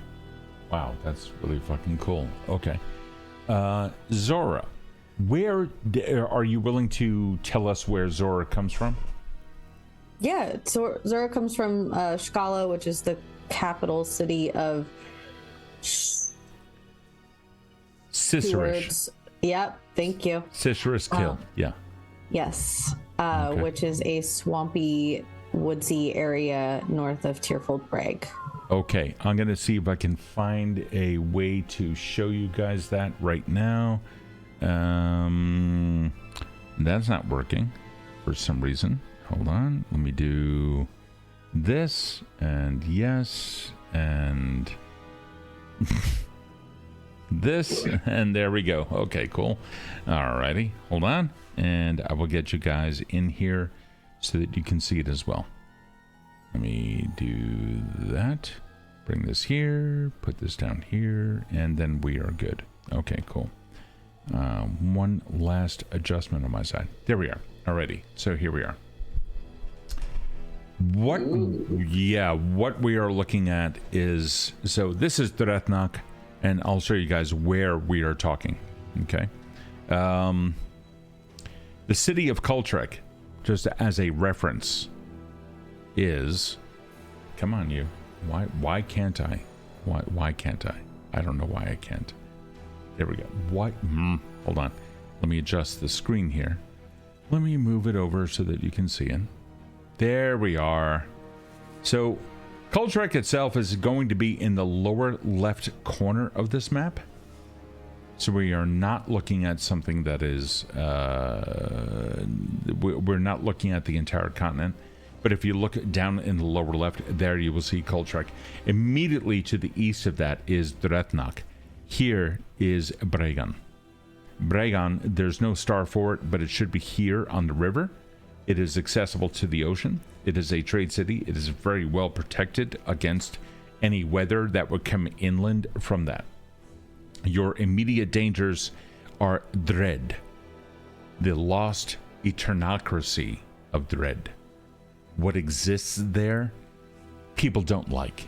Now, Kevin, you may remember that there was in Chronicles of the Five that there was the Ariosian Flame, a candle that would expose the spirits. Yeah, so if you go north into that area, that is most likely something that you want. These are the rumors that you guys would have about these various areas. Let me see if there's anything else here. Leishdeep, last campaign. Sure, you guys would know of Fallen Adrift, and so we'll just put you back into context over here. This is a newer area, with the exception of Sekrehedeth. Sekrehedeth is already well known to be a problematic area, particularly in something that is just simply called Valley of Blood.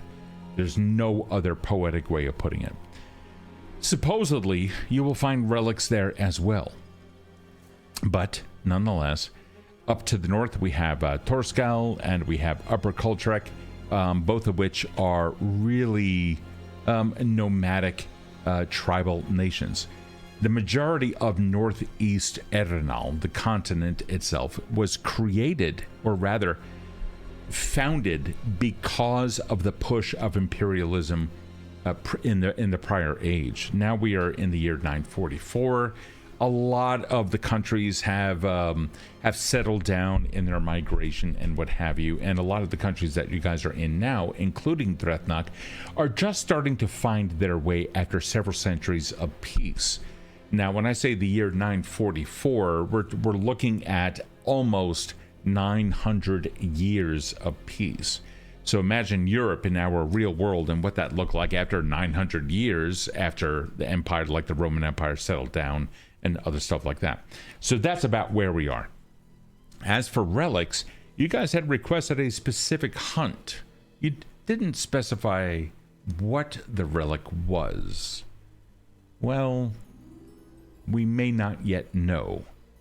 And so the first story is a little bit complex, and it doesn't take place in any country that anyone in any campaign for the past 41 years has ever been in. So, and that is where you guys are now going to start. But before I give you that, let me turn back over to the chat and see if there is any additional questions. I just have to find the chat first. And for some reason, it is now completely lost amongst all the various windows that I now have open. Nope, I can't see it. This is the way. This is the way. I found it. It just snapped over to this fucking thing. There we go. Okay, cool. Hold on. Let me expand this out. See if there's any other questions here that the chat has of the players in assistance of their development of their characters or campaign. Do any... Oh, this one from... Hey, what's up, buddy? This one coming from Genbu Knight. Do any of the characters have a favorite hangout in the city or a place they are drawn? Anything that you say becomes canon, and I write it down, and then I develop it, so... Well, there isn't a universe... Oh, go ahead. Oh, sure. I would just say the pubs. It's a good way to get to talk to people and see what's going on around town. The pubs. Okay, so I need to establish all the pubs. Okay. Well, there isn't a university, but there is a library, and across from the library there is a cafe, and I will grab a book and have whatever the equivalent of a bagel is in this world. And yeah, it's called boiled round bread with a hole in the middle. Boiled round bread. I will have a boiled round bread. Incredibly happy. Okay. This is a library, of course, that doesn't want you to take their books outside of the walls. However, I always return them, so no harm, no foul. Okay. All right. So, what is the cafe's name? What? It's in Borgen? Bregen. Yeah, or a Bregen, however you guys, whatever you popularize as the pronunciation becomes the canon. So I would say it would be the Bregenvale Glade. The what is it? The Bregenvale Glade. What's the second word? Spell it. Glade, Glade. That's the last word. What's the second word? Oh, Vale, Vale. Vale. Oh, Bregenvale Glade. It's a glade. Are we looking at like a little natural setting? No, it's actually just a cafe run by a couple of druids. So they just went All the pretentious. stools look like mushrooms. Yeah, they're carved out of concrete. It's a themed thing, okay? I like it. It's not too kitschy, but it hits that balance between, entertainment and eaters. I'm sorry. I cannot. I'm just All the imagining if drinks are green. Yeah, I'm just imagining like if a cafe was the Rainforest Cafe, but like more druid. That's what I'm thinking. Yeah. Yeah. Oh, And shit. it's by the library, so it's near enough that I can smuggle books there. God. It's run by druids near library. Okay. All right. Cool. All right. That's fucking sweet. All right. What about you guys? So it was. I know that we have pubs. What's your favorite pub? What's it called, Carl? So my favorite pub is called it's called the Slaughtered Pig, and it's because it used to be a butchery, and then they, under new management, it became a pub. So you still have things like the sawdust on the floor and other, we used to kill animals here, but it's now has, a table, chairs, and a bar that you can sit at. So it was a former abattoir. Yeah, basically. And the entrance, I can already picture it. The entrance into the bathrooms in the corner, it still has it's like those plastic flaps that just kind of hang down. Or the animals come in. Okay. All right, the Slaughtered Pig, sawdust on the floor, and a former abattoir. Zora, what's your favorite part of the city, and what is it called? Okay, I think it is a place where it's an unassuming place where people can meet privately and share secrets. Ooh. And it's called Madame Dashery's Repertory Theater. Oh, that's good. Madame Dashery's? Yes. Okay. Repertory Theater. Mm-hmm. All right. Rep Theater. So it's all the same people just hanging around. They just constantly, it's a whole bunch of nenepotism just getting involved in. Literally, it's Evandale's Beatnik Society. Yeah. It's all the same people. But they just come in, do like poetry slams in the black box theater, but then like you could tell secrets in the stands and stuff. Okay. I love the fact that it's also a repertory theater. That's like a standard cast. Always, and it's always this one fucking person that always gets a lead role that everyone else fucking hates. And that's why nobody goes there. It's not a very popular theater because the cast kind of sucks. And it works because Zora is an unseen Lizardfolk, so she's got chromatic skin that changes colors. Oh, wait, hold, stop, wait. I picked that one So as my background. All right, hold on. Give that to me again. So I picked the unseen out of the Lizardfolk. Oh, you did? Okay. Yes. Right. So she's got like chromatic, like changing colored scales depending on mood and background and stuff like that. So she wants a darker place to kind of just like slink unassumingly into the shadows, and that place sucks. So it's perfect. That's fucking brilliant. Okay, cool. Madame Dashery's Repertory Theater. All right. So this next question comes from the chat. Do any of the characters have any deep fears? Yeah. I mean, where do we begin? The fear of being forgotten by history, the fear of being consumed by the earth, the fear of drowning. That's a little, sort of ordinary, I suppose. The fear of alchemical reagents, turning my skin to a liquid. The fear of plague, obviously. Shall I go on? So air, mountains, grass. Literally everything can kill you given the right circumstances. All right, that's fair. Be a fool not to be afraid. That's fine. All righty. Oh, what about the rest of you? So during the incident, there was a moment that involved jumping out of a window into a moat. And so ever since then, he has an extreme fear of heights. He does not like them. Of what? Of heights. Of heights. Yes.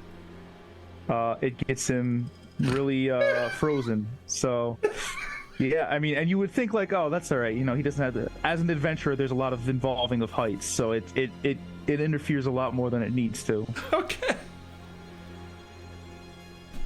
Don't worry, Zora's got combat climbers, so I'll do that for you too. Zora to the rescue every day. Zora's the Swiss Army knife of adventurers. What about you, Zora? Any great fears? I think there is so there's a family fear of being stripped, like descaled alive. And the scales used in experimentation by any chance? Yeah. Well, Look at ROFL. by gnomes, yes, by grandpa gnomes. But also, like, that was like an actual that was one of those like don't go out to the river at night or you'll get swept up by the The river gnomes. Yeah, it's those bedtime stories. So it was like a monster called like the Descaler or something, and that just kind of has stuck with Why her. would you give me this idea? Write it down. I totally am. It's also a popular myth in Moodvia, so I will just throw that out there. We've also heard of the Descaler. Yeah. We call it the Flayer, however, because we have skin. Alvin has never heard of the Deflayer, I cannot wait. and this will absolutely come up in RP. Yeah. That's the fear. Oh, fuck. 1000%. This is entering the scene. It's there now. It's there. Oh, Christ. All right. It has many names. Yeah. Oh, absolutely. Donald, by the way. Hey, Donald. Donald is like, you'll need to have red caps at some point now, aka murder gnomes. Yeah. Hey, Josh. Do you have that? Oh, yeah. Oh, man. Gosh, you guys. Oh God, are we the baddies? I fucking can't. I love this. I can't. Is this what you wanted, Dom? Is this what you like? This right here? Man dressed as a murder gnome? Oh, I love that the shirt just makes you look like you're on a really weird timeshare vacation, like with the gnome and it's like a Hawaiian shirt, like on a boat. Oh, I don't get it. What's weird about this timeshare? Oh, fuck. Okay. Whew. Oh boy. Yeah. Oh boy. We're committed now. This is happening. Oh shit. Alrighty. So, wow. You found my character's followers, OTS, a cult run. Do any of the characters' favorite hangout? Got that. Dude is anxiety. Maybe left one coming up in the story. Who are the members of Madame Dashery's repertory theater? I think that because I think they said it could come up in the story also. I think that'll be fun to come up like throughout our travels in the city. Okay, and don't be too surprised if because you're not in the city too often that it just becomes a background thing. But now I need to. Fuck. I mean, Madame Dashery, of course, is 3 kobolds in a trench coat. Yeah. Brilliant. Just kidding. I'm just kidding. No, it's good. It's good. It's. I'm just expecting them to be the show that goes wrong cast, but like in Evandale. It's just It's just, I'm going to exit this place and stand here across this door or right next to it. Shabang! Yeah, it's just everything. 3 kobolds in a trench. No, I have an idea for Madame Dashery. I like who she is in my head, but everybody else is I have this notion like she's a tiefling. No. No? She's What do you not. have? What do you have? No, she's a halfling, and she's like, think like the freaking baby in Spirited Away, the big giant God, baby. yes, yeah. But just like a older like woman who just has the melodrama of a baby. Well, yeah. Okay. Alrighty. So first it was 2 leshies in a trench coat. Now it's 3 kobolds. Nice reference. That was a good reference. That's really good. This is every production of Noises Off, but on accident. I love Halfling, and Madame Dasher is a melodramatic queen, says Bookstalker. You're in it now, buddy. You got it. You come and watch. You're gonna see all this shit come to fruition. Crazy is saying every kobold's closet is the dress. Kobold's closet. Kobold's closet. Can Kobold's Closet be the name of like a fripper, like a clothier? Yes, it is. Oh, it is now. Yeah, because that's what it was in Untimely Heroes. It was Kobold's Closet was the thrift store. Yeah. Oh, fantastic. Yeah. So Kobold's Closet is now canon already. Even better than a clothier. That's fucking amazing. Okay. That could be the origin story. It's like the original clothier's like the picture on the window under the first dollar bill that was made. You walk in the store, it's just tack. Yeah, exactly. Oh my God, this is awesome. David the Gnome has entered the chat for murder. Alrighty. The chat has calmed down in terms of questions, but if you guys have any, continue to ask, and I will just simply drunkenly repeat. All right, so now we move over to the society. The society itself. Let me get into it, and let me just make sure that we have it here. Yes. Okay, hold on. I have to look for it. Do you have any questions regarding the society that you would want answered before I give you the narrative? No. Okay. So, here we are. The Vanguard Society is more than just an organization. It is a beacon of knowledge, a bastion of discovery, and a testament to the indomitable spirit of curiosity. Nestled in the heart of Dreadnought, right in the capital, the Society's headquarters is a hive of activity. Scholars pore over ancient texts in the Grand Library, their faces illuminated by the soft glow of magical lanterns. Adventurers share tales of daring exploits in the common room. Some members of the repertory theater may also be found there on occasion, their voices mingling with the crackle of a roaring fire of a nearby hearth. And in the training grounds just outside, aspiring relic hunters test their skills, their determination echoing in the clash of steel and in the hum of magic. At the helm of this bustling organization is Rinthar, who I've already spoken about. A seasoned adventurer with a keen mind and a heart full of courage. His leadership has guided the society through countless challenges, his wisdom shaping its course. Under his guidance, the society has flourished, its reputation growing with each successful mission. As members of the Vanguard Society, you are now part of this grand endeavor. You are the seekers of truth, the hunters of relics, the keepers of history. You are the ones who delve into the forgotten tombs and lost cities, who face down danger in the pursuit of knowledge. You are the one who carries the Society's banner into the unknown, your deeds writing new chapters in its illustrious history. The Society is not just an organization. To them, it is a family.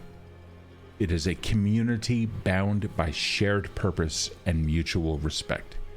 It is a place where scholars and adventurers alike can find a home, a place where the pursuit of knowledge is celebrated and the spirit of discovery is cherished. Welcome to the Vanguard Society. Your adventure begins here. Fuck yeah. Any questions about the Society itself? No, that was cool. What level are you starting at was just asked by Crazy. 1. They are newcomers to the Society, and Rinthar will be joining them for their very first series, and hopefully getting them up to experience where they can then go out there and become recovery experts in their own right. However, next game we have another player who is also going to be joining us. Dan, you may know him as Woodsy on this channel and several others.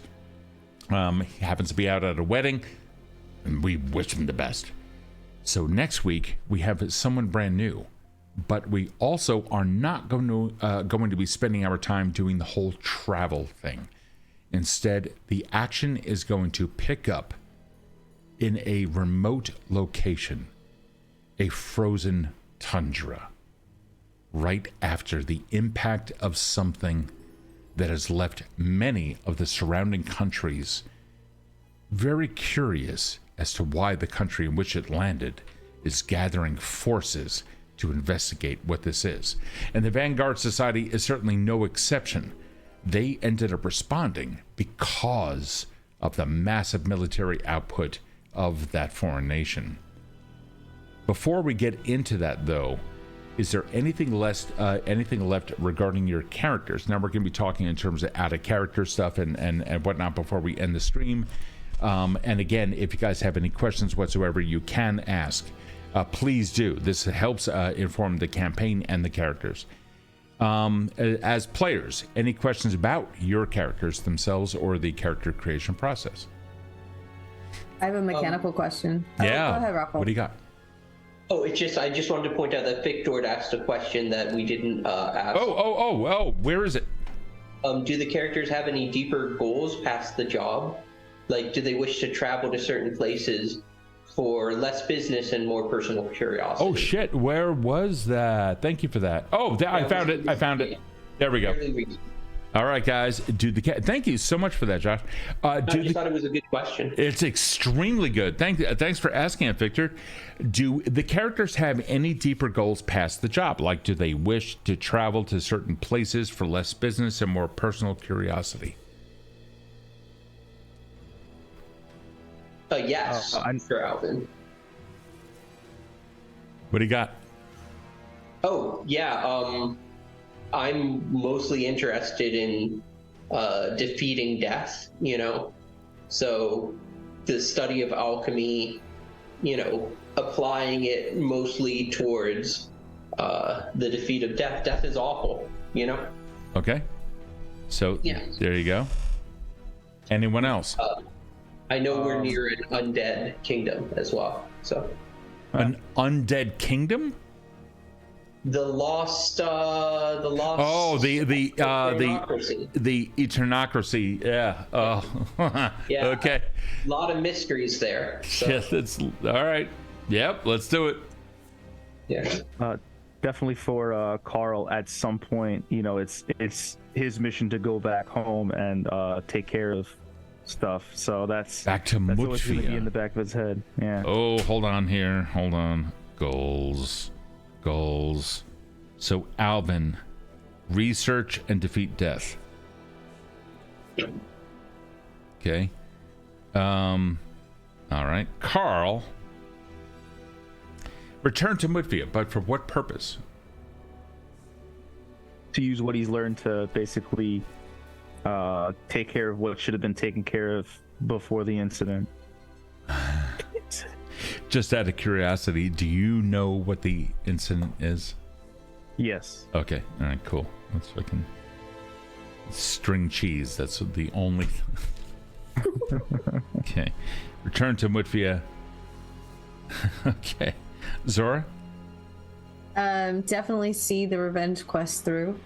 That's a big one. But I think she also wants to find an autonomous satisfaction in treasure hunting again. Something that doesn't rely on closing doors to open windows kind of thing. Would you be willing to go independent outside of the society or any other org? I think she's done the independent. I think she would like to find really strong community in a team. I think she understands the practicality of a team. Okay. Crazy, by the way, is hold on. Defeating death, says Bookstalker, and headed towards the Eternocracy. What could possibly go wrong? Crazy saying Karl wishes to fight undead. Alvin defeats death by becoming necromancer. And Bookstalker says, and Zora gets her revenge, and a bunch of money leaves them to it. Okay. Alrighty. Let me see. All right. Any other mechanical questions? And then I'll also go over the house rules for Pathfinder 2e. This may be a little bit boring for some, but let me know. I have a mechanical question. Yeah, what do you got? So in my skills, when I was picking them, there is one I get. Let me go to build mode.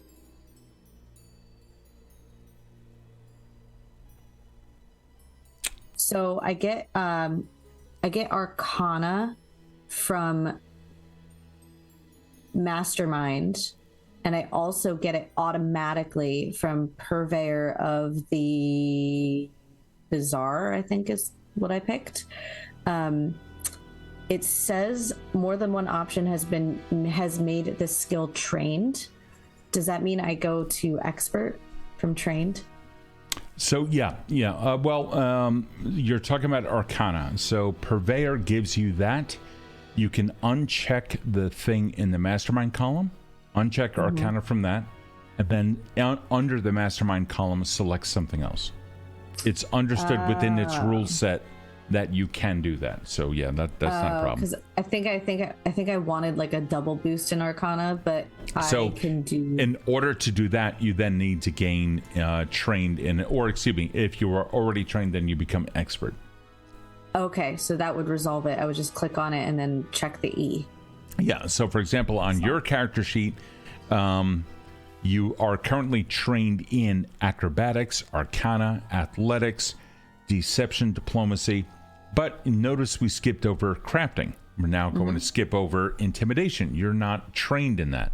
Would Zora be trained in intimidation, or perhaps in performance or religion? Maybe performance, I suppose. Does she have to pick the ones with the asterisks? So the asterisk the way that this works is Mastermind is going to give you a range of skills that you can choose to pick. Arcana is one, nature, occultism, and religion are the others. Yeah, I definitely wanted Arcana. Right, so you already have that. Now you get to choose something else. Cool. Okay, cool. So I guess I'll choose religion. Sweet, thank you. Yeah, why not? Yeah, religion is really handy because Karl's hunt for undead and Alvin's proclivity to become undead, apparently. I think. I don't know. Are we going to see an undead gnome? Wouldn't that be sweet? Josh is disassociating. No, I was we might, but certainly not in the early episodes. I mean, like, I don't know. That's like trying to propose marriage to someone. That's like a huge question. You don't just spring that on someone like, will you become an undead lich? I need to think about it first. You need to buy me dinner and then ask me if I want to become an all-powerful undying entity. All right, that's totally fair. Kevin, anything about your character that you would like some more information on? I think I'm good, especially since we're at level 1, so Yeah. I don't have to remember too much, and I can grow into it. Yeah, no, I'm good. Okay, all right. And Josh, do you have anything for your character at last? I mean, I definitely want to go over the skill choices with you, but I mean... That's what we're doing here now. That's exactly what we're doing here now. Well, Yeah. let me pull it up then. Okay. Yeah, so one of the errors that I got, let's go to build. Yeah, I see it here. Right. With it's faction and society that you can disregard. Okay, let's okay, got that, and that. Okay, skills. I think I set up my skills correctly, but I just wanted you to look over them because sure. So Gnome's obsession only works for like warfare lore. Well, hold on now. So take a look at medicine and warfare lore. Okay, you'll note that field medic already claims it. Okay. Yeah. And Gnome Obsession also claims it, and you also had it checked under Alchemist. Only one check makes you trained in it; the other two become superfluous. So, okay. Yep. So what you I can get a lot more skills. Yeah, exactly. Yeah. So you can uncheck the warfare lore from a Gnome Obsession and Field Medic, or rather keep the one from Field Medic or Gnome Obsession. Actually, probably Gnome Obsession. Yeah. Well, at least you can uncheck that one. So I could do like this. Yeah, you can change things around. Also uncheck medicine. So now you can select more trained skills. So now what you do is go into the T column, which is trained, and simply select select one. Select one? Yep. Medicine. You already have that due to being a field medic. I select one that has a U in front of it. Yeah, the U is untrained. What that means is that you can use that skill untrained. You don't need to be trained in it to use it during an adventure. Okay, so I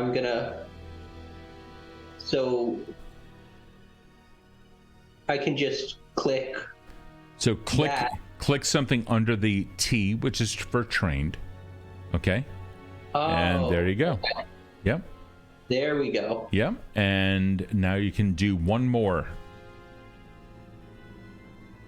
Okay. I understand how Gnomish Obsession works now. Yep. There you go. Okay.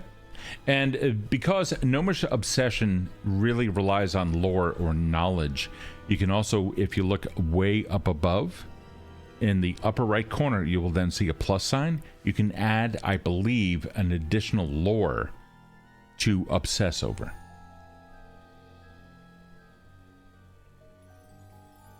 Awesome. Okay.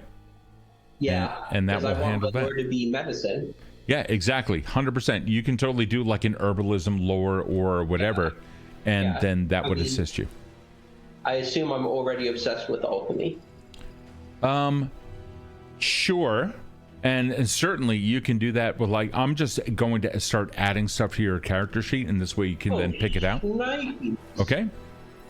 Oh my god. Yeah, and this way. Now, having it on the sheet does not mean that you're trained in it. It just means that you can use it if you're untrained, or if that's how that whole thing works. So either way, you have possibilities in front of you. Okay?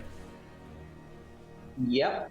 Now I can unselect occultism with it. And your sheet is now fixed. And there you go. That is perfect. That's great. Okay. I'm not messing with it anymore. I think I figured out. Yeah, we'll work out everything else. Don't worry about the minutia, because you were also getting into factions and other stuff on your sheet. You don't have to worry about any of that. So yeah, and Crazy, meanwhile, by the way, just for your benefit, Josh, is currently researching how to become a lich.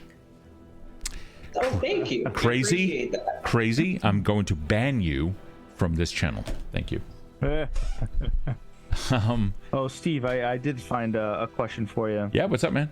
So with my background choice, I actually need you to add something to my skills so I can select something. I need a lore that would be related to where I come from. Look in the upper right corner.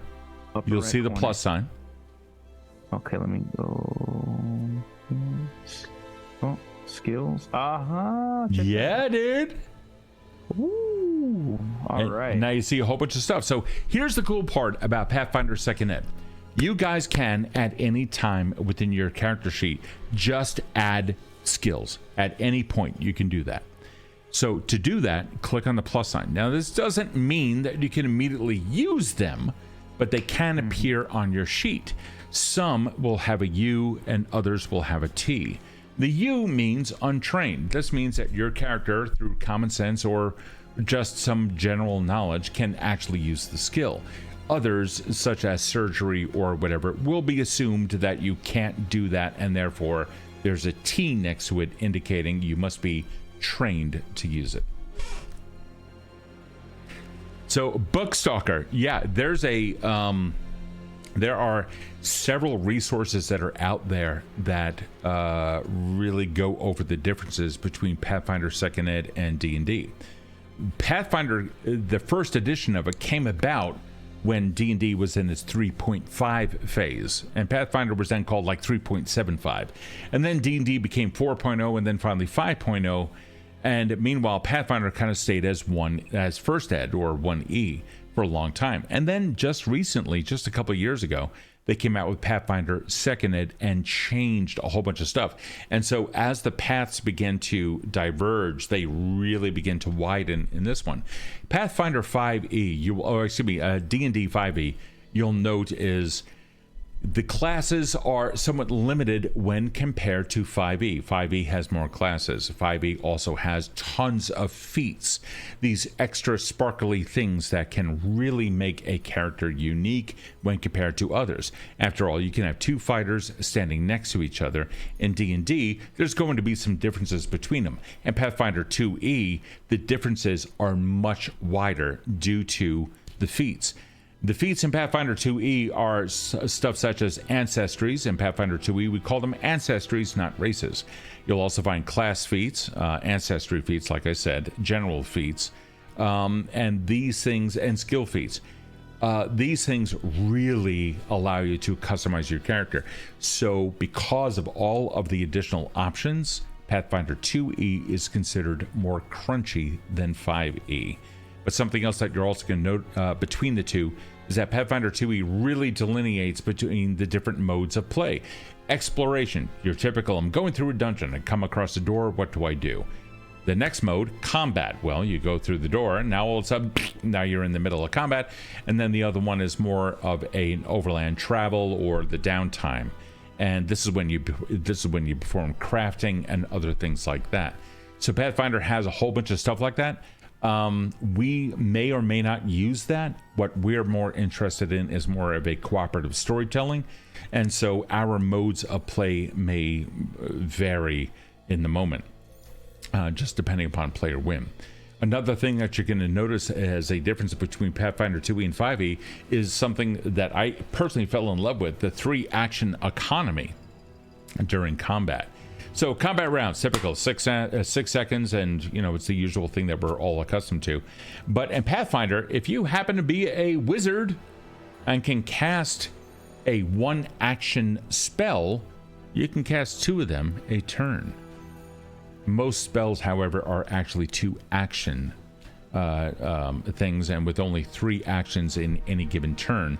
That means that you can move, you can fight, you can cast a spell, you can do other stuff like that. So it allows the characters a little bit more variation of what they can do during combat, allowing the story to unfold in a much more dramatic fashion. This isn't to slam 5e. I like 5e. We played 5e here for a very long time. But for those of you that are watching the stream and kind of curious what the differences are, there are some. Stormbender, hey, welcome back, buddy. Glad to have you here. Yeah, Bookstalker, absolutely. You are so very welcome. Feel free to ask any question that you want. There is also Path Builder. Thank you, Crazy, for that. Let's see. Dedication is a way to add archetypes. Yeah, multi-classing in Pathfinder 2e is a little bit different. So here we have Karl. What is Karl's class? Kevin.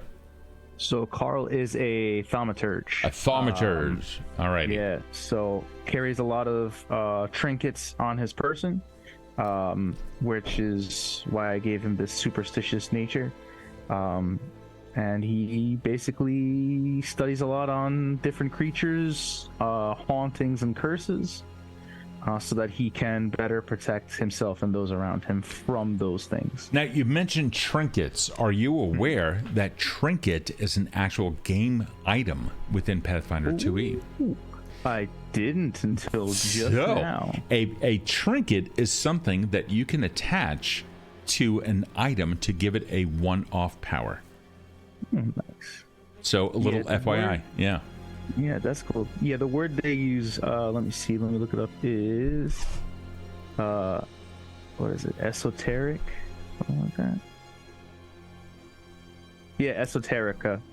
And that's basically what'll happen is if I come across a creature, I can be like, yeah, I'd like to exploit a vulnerability this creature has, and I'll just start reaching for something that I know will work, and if, I roll good, I find it and I can use it, and if I roll bad, I can't remember, or I just can't find the item I'm looking for, and I end up throwing something that's not so good against it. That's actually going to come in really handy, because you guys are going to be relic hunters, hunting down stuff that probably are going to be in the grasp of things that really don't want to let it go. So the ability to cite a weakness that this thing has to others is going to be incredible. And this is going to bring me to the last question that I have. And this is to everyone here. Whoa, hey, Murder Hobos and Chocobros. We haven't seen you in a while, buddy. Hi, everyone. They just rated us with a party of 3. Hello, everyone. We are wrapping up a session 0 of a brand new Pathfinder 2e campaign, and I have a question for the players. What role, traditionally or untraditionally defined, do you now see yourself as within this party, regardless of the organization? Probably Master of Traps. Traps, so a rogue, like the real rogue type. Like, okay. Yeah, OG rogue. Okay, all right. Sort of. Oh, you go first. Oh, thank you. The face, sort of. I know I do a lot of talking, and my character has the charisma to back it up, so that might come in handy.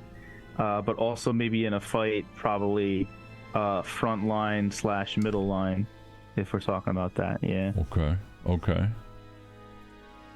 So alchemists are sort of an interesting class mechanically, because early on they are fairly good damage dealers, especially if you build them for the bomber trait, which I have. But they have so many options, and if you don't really focus on one, the scaling can fall off. So early on, I'm going to be a damage dealer, but I am going to pivot hard into healing. Okay. And so actually, I'm sort of secretly the healer of the group, but they don't know that yet. They don't know. All right, so it's going to be more circumstantial. What's that? It's going to be more circumstantial initially.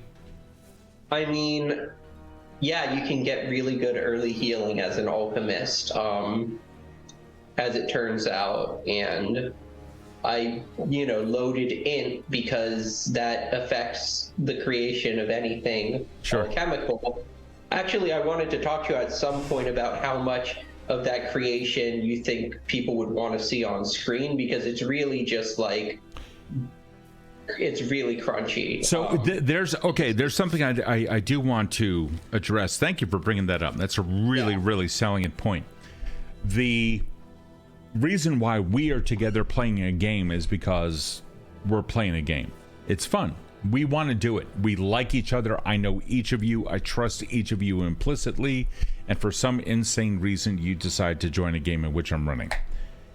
Having said that, we're playing a game that has mechanics, and therefore questions are always going to be a part of that. So the reason ultimately that people watch whatever stream that they want, their reasons are their own, but by and large it's typically because of the personalities that they see. And so feel free to ask questions, feel free to eat, to drink, to be you, to embrace that. And as we all sit around a 2,000 mile wide table and simply, kick back a pint as we all play a game and roll dice. So regardless of what the topic is, it's all valid here. Yeah, so I was just wondering because like a wizard, you set up your spells on a daily basis. Mm-hmm. And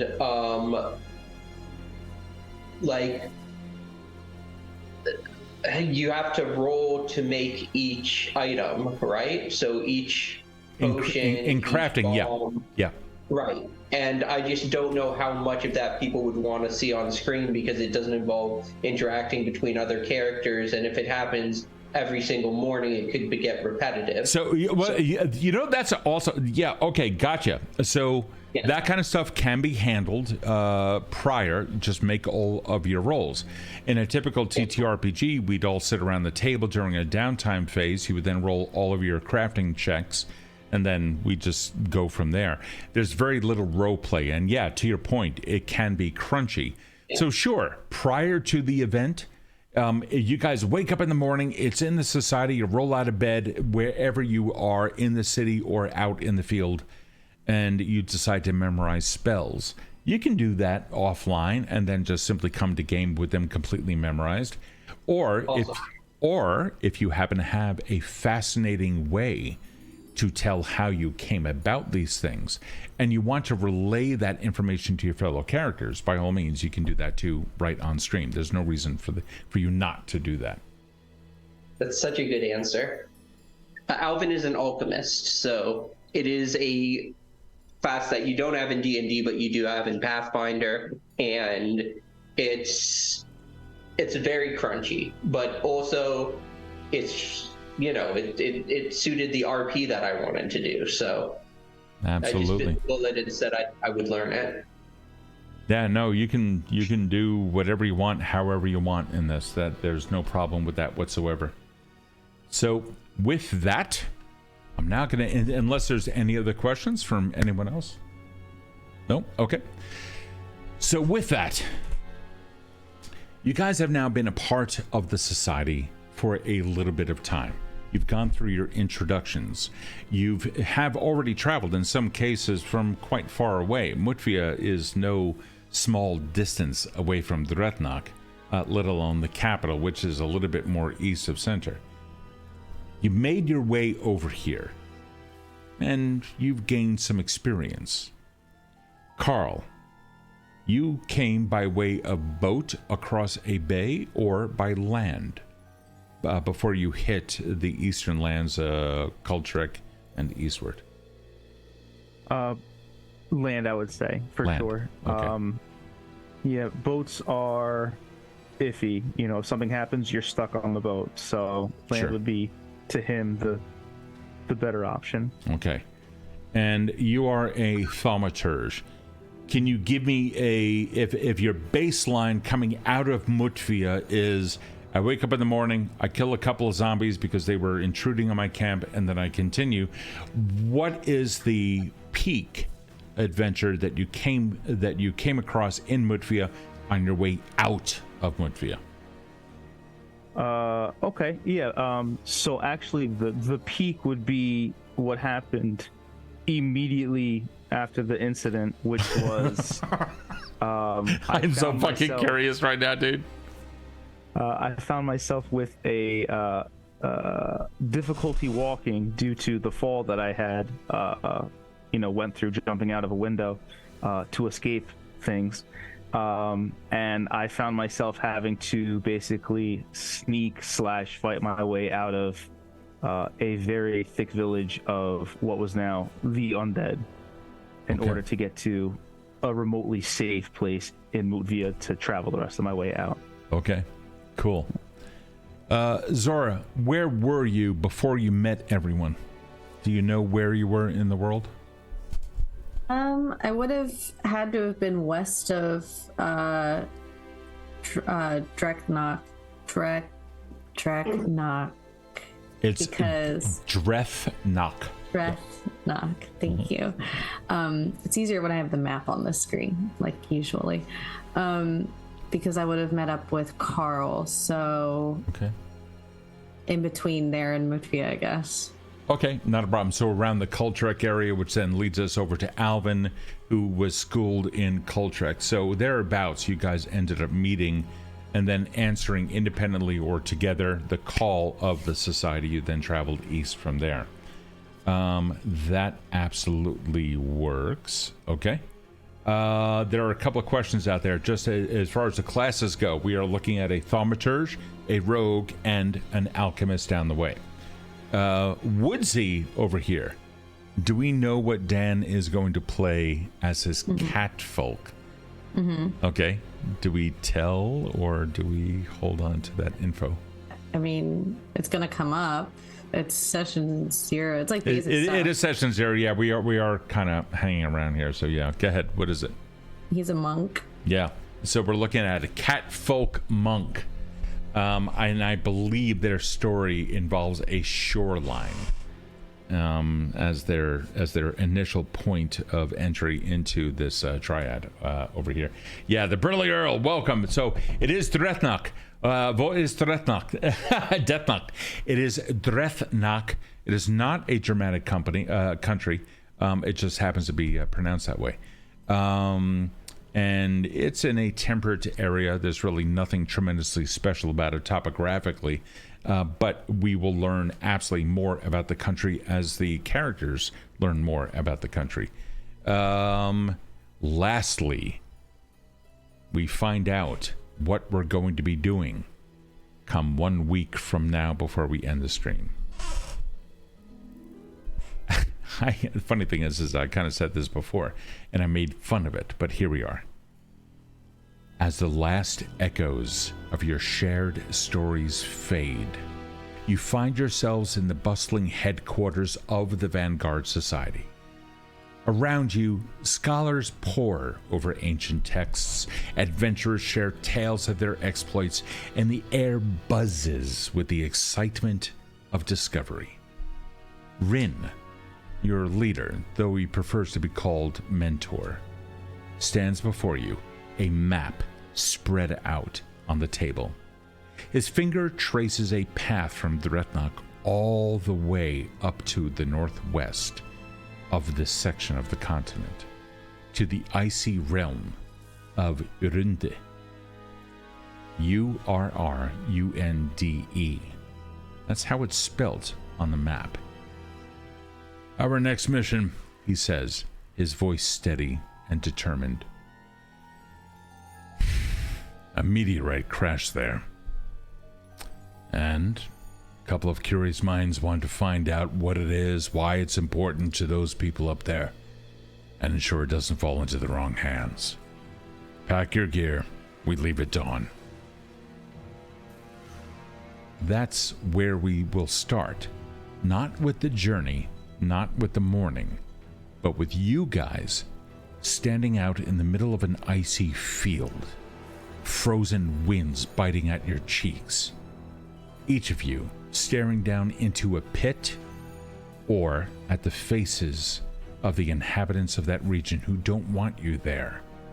The society sent you there because whatever it is that landed over there gained the attention of the people in the area, so much so that reports claim they sent all of their militia there, as well as several wizards. And for something, and as something that had landed there that no one knows what it is, for the locals to have such a response and they're not telling anyone else out about it, the society has questions. You're going out there with Rin. He joins you. And that is where we will then pick up next week. Guys, thank you so much. This has been Game 0 of a brand new untitled adventure, a new Pathfinder 2E campaign taking place here on the Evandale channel every Thursday night, 8:30 p.m. Eastern Time. We will see you guys next week. But in the meantime, If you guys want, let me see here if there's anybody else here. Oh, hold on. We do have one thing here. Oh, I like this. The Burly Earl is already contributing. Bitter winds howl relentlessly, creating an otherworldly symphony that echoes through the icy corridors. Towering glaciers guard the land like stoic sentinels, their icy surfaces glistening under the pale light of a perpetually overcast sky. Jagged crevasses, concealed beneath blankets of pristine snow, beckon unwitting travelers to their perilous depths. I perfectly said, so thank you for that. Guys, have an amazing night. Stay adorable. We'll catch you guys next time. And we'll see you on Monday for branching out a little Leshy's Tale, featuring this one over here. Kevin, welcome back. I love having you here. ROFL, it's been a very long time. Absolutely love having you here as well. And next week, of course, we also pick up with Dan over there, aka Woodsy, here on this channel, and many others. Have a fantastic evening, everyone. We'll see you guys next time. Take care.